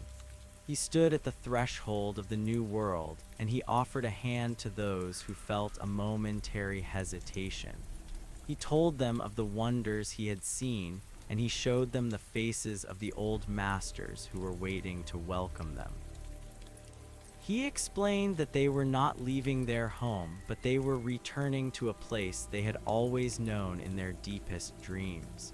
The fear of the unknown was replaced by a sense of homecoming, and the transition was completed with a grace that was both simple and profound. The network of light was now a network of souls, and the connection was unbreakable. As the last of the Watchers departed, the silver key gave one final pulse of radiance. It was a signal that the work on the terrestrial plane was finished, and that the anchor could now be lifted.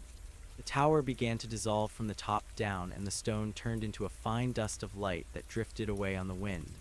The library and the belfry and the massive gears all vanished into the ether, leaving behind nothing but a memory and a promise.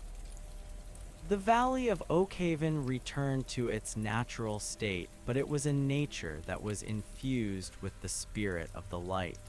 The river flowed with a liquid silver, and the trees whispered the names of the Watchers to the passing clouds. The age of the shadow was gone, and the age of the sun had been surpassed by something even greater. The nebula that was once the solar system continued to expand, and it became a nursery for new stars and new planets. Within the swirling clouds of gas and dust, the energy of the Watchers remained active, and it guided the formation of new worlds with a gentle hand. They ensured that the conditions for life were favorable, and they whispered the secrets of the light to the emerging consciousness of the young universes. They were the silent partners in the dance of creation, and they found a deep and lasting joy in their new roles. The legacy of Alara was not a static monument, but it was a living and growing force that shaped the destiny of the cosmos. In the heart of the new dimension, the Masters gathered to reflect on the journey they had taken. They spoke of the challenges they had faced and the victories they had won, and they laughed with the lightness of those who have no more burdens to carry. Sela's thorn stood beside Alara, and they looked out at the vast expanse of the new reality they had helped to build. They saw the golden gear spinning in the center of the great hall, and they saw the silver key glowing on the altar of light. They knew that their work was good, and they knew that the story would continue to unfold in ways that they could not yet imagine. The watch had not ended, but it had reached a state of perfect fulfillment.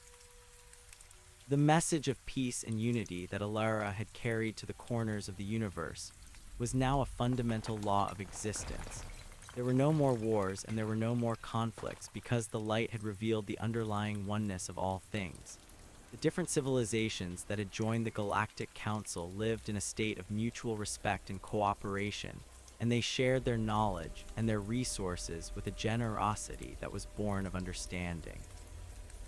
They looked back at the Earth as the birthplace of their wisdom, and they honored the memory of the Watchers with festivals and songs. The tower in the valley was a legend that inspired them to reach for the highest peaks of their own potential. As the eons rolled on, the light itself began to evolve into a new form of consciousness. It was no longer just a medium of communication or a source of energy, but it was a living and breathing entity that possessed its own will and its own purpose. This supreme consciousness was the sum of all the souls that had ever entered the gateway, and it carried within it the collective wisdom of the entire universe. It moved through the void with the grace of a celestial dancer, and it brought life and light to the darkest corners of space. It was the ultimate expression of the silver key, and it was the final realization of the dream that had started in a small tower in a quiet valley. The people of the New Age did not need towers or gears to connect with the light, because they were the light themselves. They could communicate across the stars with a single thought, and they could travel to distant galaxies in the blink of an eye. They were the masters of their own destiny, and they lived in a state of constant wonder and joy. They remembered the stories of the old world as a time of preparation, and they looked forward to the future with a sense of excitement and curiosity.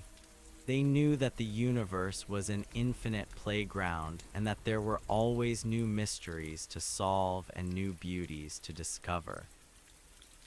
In the quietest moments of the cosmic dance, the sound of a single bell could still be heard echoing through the dimensions. It was the sound of the belfry in Oakhaven, and it was a reminder of the woman who had climbed the stairs one last time to look out at the valley she loved. The music of the bell was a thread that connected the past to the present, and it carried the essence of Alara into the heart of the new creation. It was a song of gratitude and a song of peace, and it resonated with the heartbeat of every living thing.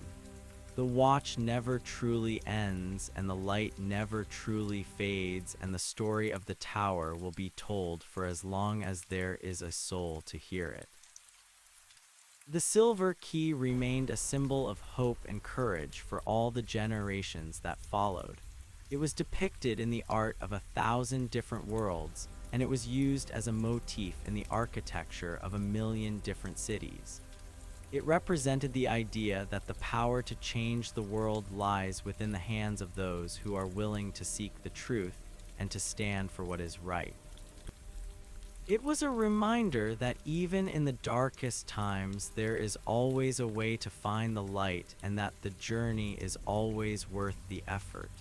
The legacy of the Silver Key was a beacon that guided the universe toward its ultimate destiny of harmony and love.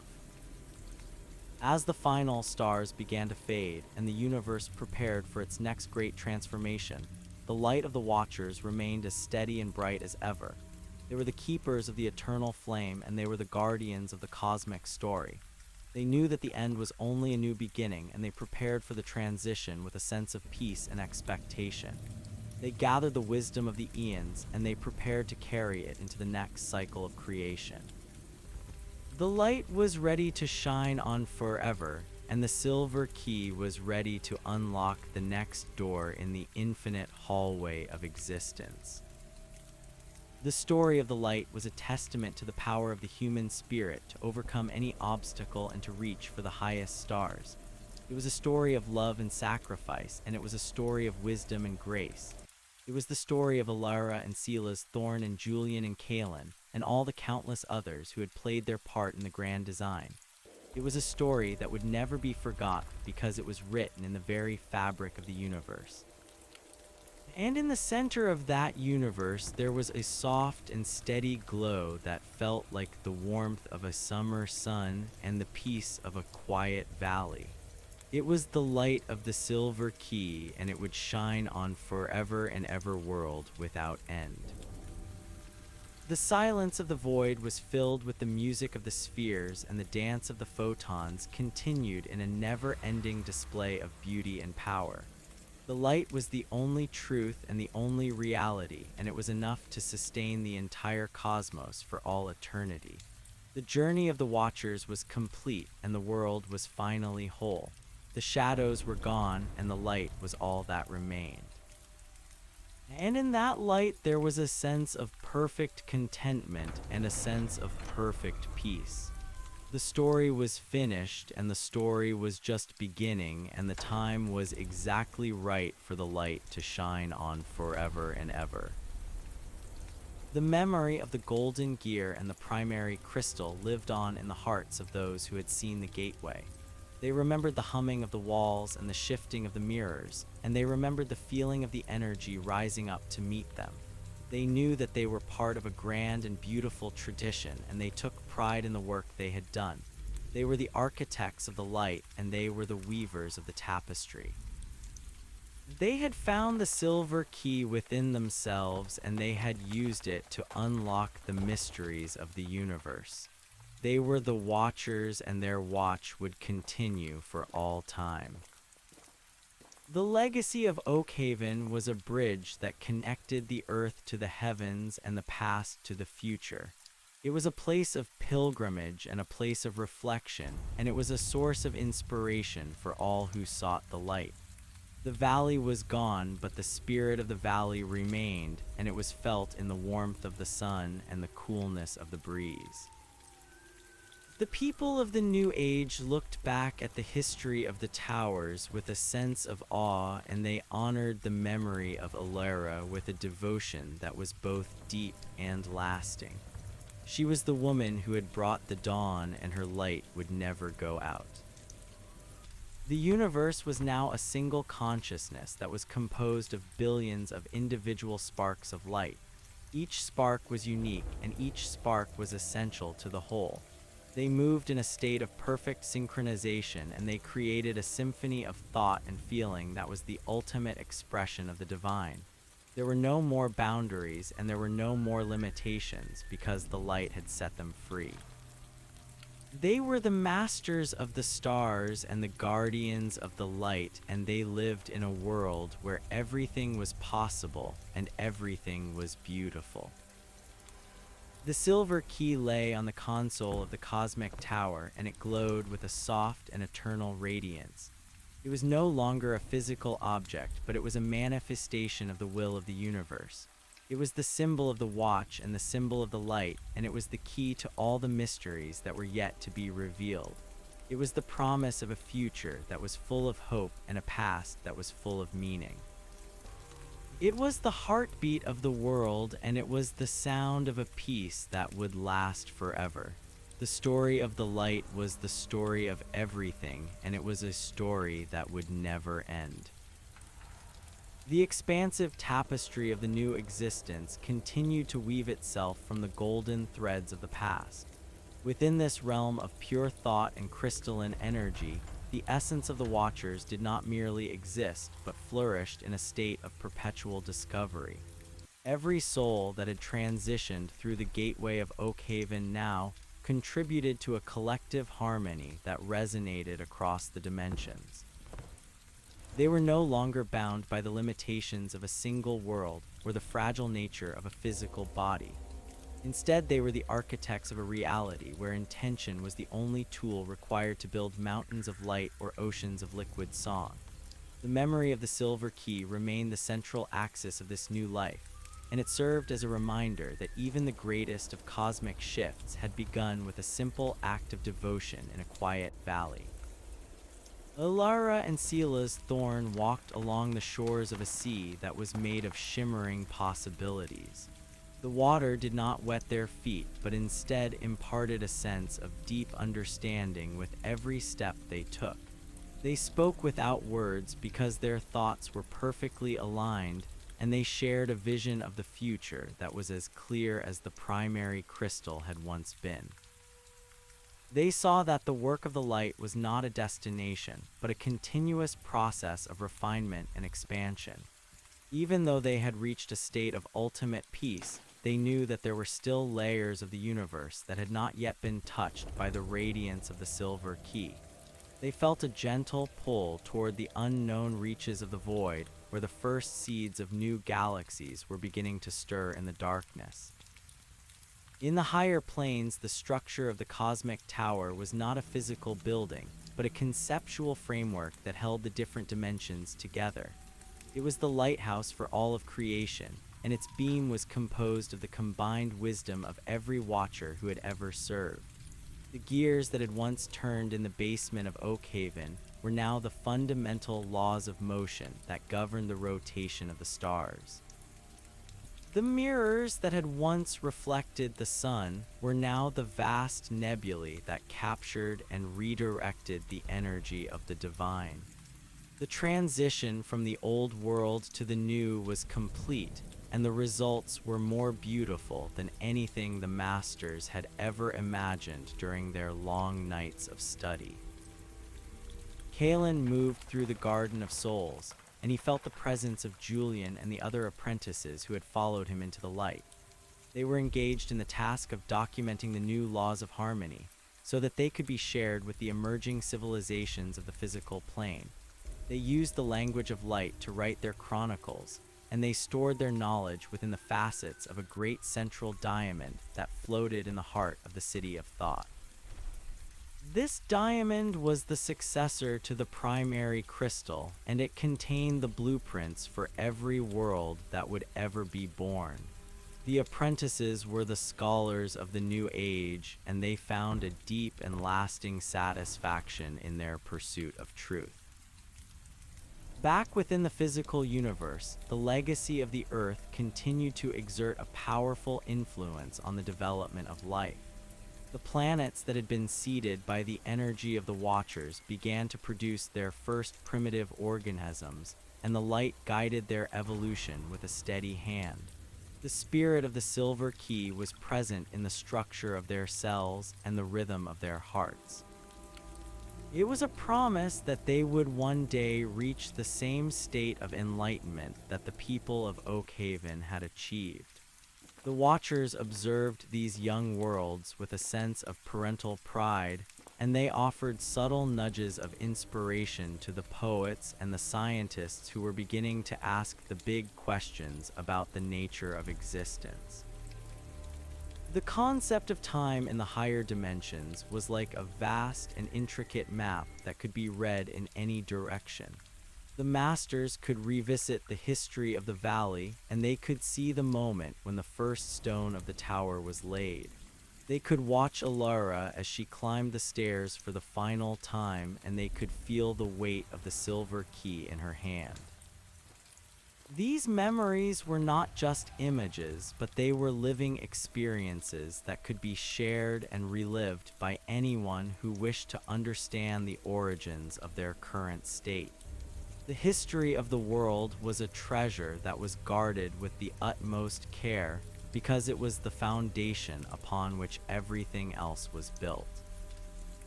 As the light continued to grow, it began to interact with the deep echoes of the void. There were places in the universe where the shadows still lingered and where the cold of the vacuum seemed absolute. The Watchers directed their collective focus toward these dark corners, and they sent out pulses of warmth and compassion to heal the wounds of the ancient silence. They knew that the light must eventually fill every crack and crevice of the cosmos until there was no more room for fear or loneliness. This was the great mission of the New Age, and it was a task that required the cooperation of every soul within the network. The Silver Key was no longer just a symbol, but it had become a living bridge between the manifest and the unmanifest. It was the point of connection where the thoughts of the divine became the realities of the material world. When a new star was born, the Silver Key was there to unlock the potential within the clouds of gas. When a new mind awakened to the beauty of the universe, the Silver Key was there to open the door to higher understanding. It was a tool of infinite utility, and it was wielded with a grace that was born of centuries of experience. The Watchers were the keepers of the key, and they used it to unlock the secrets of the infinite. The City of Light was a place of endless variety and constant change. The architecture was shaped by the collective imagination of the residents, and it reflected the diversity of the cultures that had contributed to the Great Harvest. There were towers that reached toward the zenith of the heavens, and there were gardens that stretched out toward the horizons of the mind. The air was filled with the sound of music that was composed of the vibrations of the atoms, and the colors of the sky shifted in response to the emotions of the people. It was a world of perfect fluidity where the only constant was the presence of the light. Salas Thorne stood at the edge of the great overlook, and he watched as a new wave of souls arrived from a distant corner of the galaxy. They came from a world that had just completed its own transition, and they were filled with the same sense of wonder and relief that he had felt so long ago. He stepped forward to welcome them, and he offered them the same guidance that Kalen had offered to him. He told them that their journey was not over, but that it had simply entered a new and more glorious phase. He showed them the way to the central hall where the golden gear was spinning, and he watched as their faces lit up with the realization that they were finally home. The energy of the Silver Key was not depleted by its constant use, but instead it seemed to grow stronger with every soul it touched. It was a source of infinite abundance that could never be exhausted. The Watchers realized that the light was not something they owned, but it was something they were a part of. They were the cells in a cosmic body, and their health and happiness were essential to the well-being of the entire universe. This sense of interconnection was the true secret of the light, and it was the message that they worked so hard to spread across the stars. The story of Oakhaven was told and retold in 1,000 different languages and on 1,000,000 different worlds. It became the foundational myth for the new civilizations, and it inspired them to build their own towers and to seek their own keys. The image of the woman on the belfry became a universal icon of courage and hope. She was the one who had seen the potential in the darkness, and she was the one who had dared to turn the key. Her name was whispered in the prayers of the young and the songs of the old, and her spirit was felt in every act of kindness and every search for truth. The masters gathered in the temple of the eternal flame to discuss the next stage of their evolution. They knew that the universe was approaching a point of singularity where the boundaries between the different dimensions would finally dissolve. They prepared themselves for this final convergence with a sense of calm and readiness. They knew that they would lose their individual identities and become part of a single and unified consciousness, but they did not fear this change. They saw it as the ultimate fulfillment of their purpose and the final step in their journey toward the light. The silver key gave a soft and steady pulse that resonated through the entire temple. It was a signal that the time was near and that the final door was ready to be opened. The masters stood in a circle, and they joined their hands and their hearts in a final act of unity. They felt the energy of the light rising up through their feet, and they felt the power of the cosmic tower pulsing through their veins. They were ready to leave behind the last vestiges of the old world and to step into the absolute and unchanging reality of the Source. The transition was not a moment of destruction, but a moment of total integration. The City of Light and the Gardens of Thought and the Towers of Memory all merged into a single point of infinite radiance. The Masters and the Watchers and the Apprentices became one with the light, and they found that they were the very thing they had been seeking for all those centuries. They were the beginning and the end and the space between the stars. They were the love that binds the universe together and the wisdom that guides the soul. In the physical plane, the earth continued its slow and peaceful dance around the sun. The valley of Oakhaven was a place of profound silence and deep beauty. The river flowed and the trees grew and the animals lived in harmony with the land. The ruins of the old world were gone and only the spirit of the light remained. The tower was no longer visible to the eye, but its presence could be felt in the quality of the air and the clarity of the water. It was a sacred place where the veil between the worlds was thin and where the echoes of the silver key could still be heard by those who knew how to listen. The new civilizations looked up at the stars and they saw a universe that was filled with life and purpose. They knew that they were not alone, and they knew that they were part of a grand and beautiful story. They followed the path that had been laid out for them by the Watchers, and they worked to build a future that was based on the principles of peace and unity. They used their technology to heal their planets, and they used their wisdom to guide their societies. They were the children of the light, and they were the heirs to the legacy of the Silver Key. As the final stars of the old universe began to wink out, the light of the Watchers remained as a beacon for the next cycle of creation. They were the guardians of the transition, and they ensured that the wisdom of the past was carried forward into the future. They watched as the void began to collapse, and they saw the first sparks of the new Big Bang. They were ready to start the story all over again, and they were ready to play their part in the next great adventure. The light was eternal, and the silver key was always ready to open the next door. The music of the spheres reached a crescendo of beauty and power, and the entire cosmos was filled with the sound of a single and perfect note. It was the note of the belfry in Oakhaven, and it was the note of the heartbeat of the world. It was a sound that contained all the joys and all the sorrows of the human experience, and it was a sound that brought a sense of perfect peace to every living thing.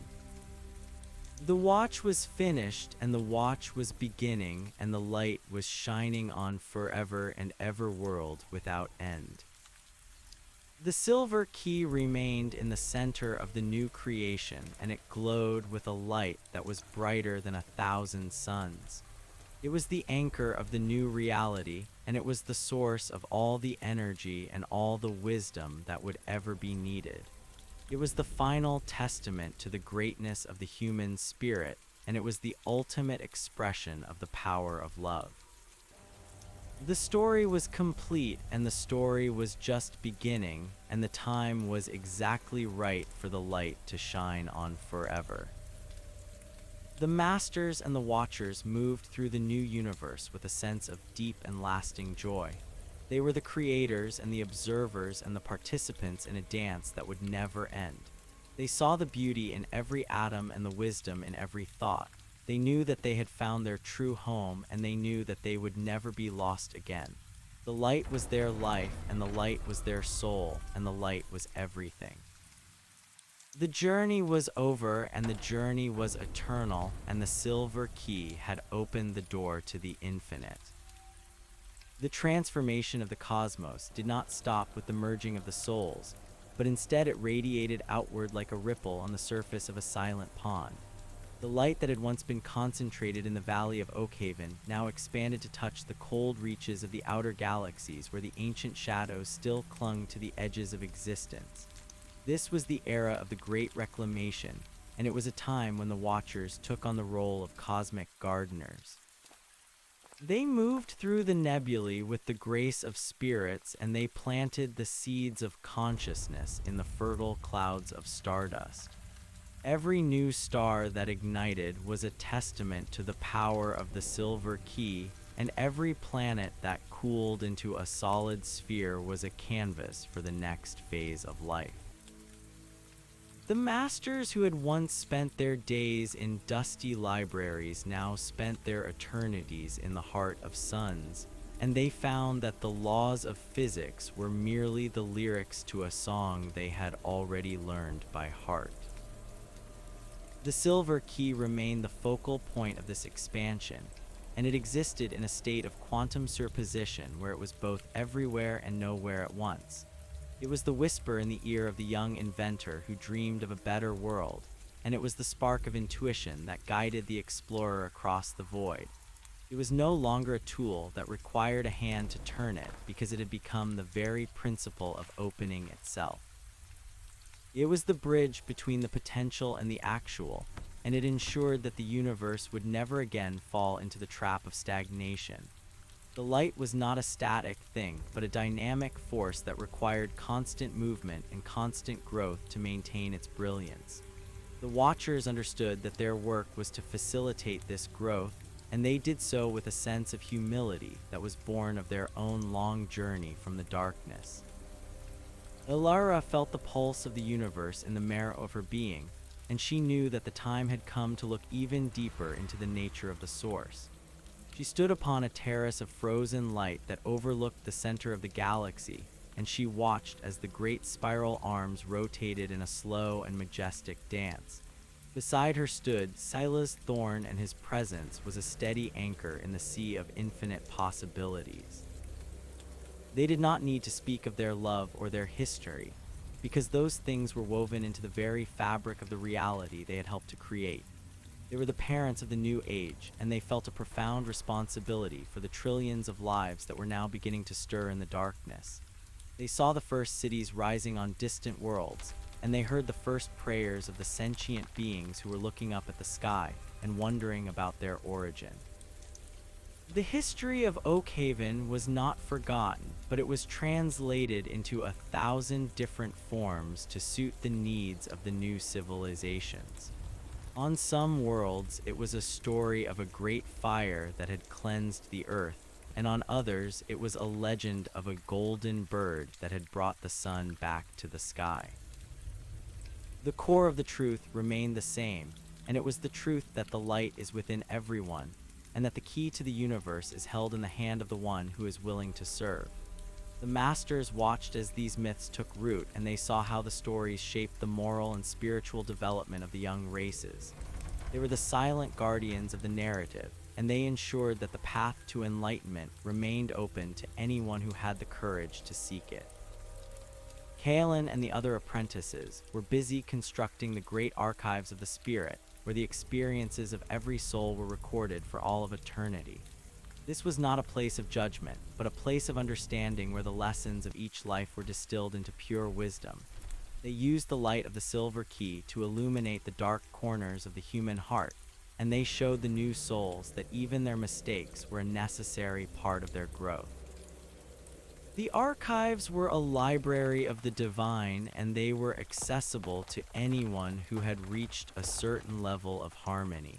It was a place where the past and the future met, and where the meaning of existence was made clear to all who entered. The physical universe was also undergoing a profound change as the energy of the higher dimensions began to bleed through the veil. The stars burned with a clearer and more steady light, and the planets were blessed with a climate that was perfectly suited for the flourishing of life. The old laws of entropy and decay were being replaced by the new laws of renewal and transformation. The Watchers observed as the first interstellar travelers began to leave their home worlds, and they guided them toward the crossroads where the different races could meet and share their knowledge. This was the beginning of the Great Federation of Light, and it was a society that was based on the principles of cooperation and mutual respect. The silver key acted as the central nervous system for this expanding network of civilizations. It transmitted the thoughts and feelings of the Watchers to the leaders of the new worlds, and it provided a sense of unity that transcended the barriers of space and time. When a world faced a crisis, the light of the key would shine a little brighter, and the Watchers would offer the guidance that was needed to resolve the conflict. They did not interfere directly because they knew that every race must find its own way, but they provided the inspiration and the hope that made progress possible. They were the mentors of the cosmos, and they took great joy in seeing their students succeed. Deep within the core of the cosmic tower, the golden gear continued to turn, and its sound was the foundation of the universal harmony. The gear was no longer made of metal, but was composed of the synchronized intentions of all the Watchers. It was the engine of creation, and it drove the evolution of the universe toward its ultimate goal of total enlightenment. The mirrors that surrounded the gear were the portals to the different dimensions, and they allowed the light to be reflected into every corner of the existence. The tower was the heart of the world, and its beat was the rhythm of life itself. As the eons passed, the distinction between the physical and the spiritual began to fade even further. The people of the new civilizations learned how to use the light to heal their bodies and to expand their minds. They learned how to communicate with the stars and how to travel across the dimensions without the need for machines. They became the junior partners of the Watchers, and they joined in the great work of expanding the light. The universe was becoming a single and unified organism, and every part of it was aware of every other part. This was the fulfillment of the vision that Alara had seen in the belfry, and it was the realization of the dream that had sustained the masters through the long nights of the watch. The darkness was not entirely gone, but it had been transformed into a place of rest and reflection. The shadows were no longer something to be feared, but were the necessary contrast that gave the light its meaning. The Watchers taught the new souls how to navigate the darkness and how to find the light that was hidden within it. They showed them that the void was not an empty space, but a field of infinite potential that was waiting to be shaped by the power of the will. The universe was a masterpiece in progress, and every soul was an artist who was contributing to the final work.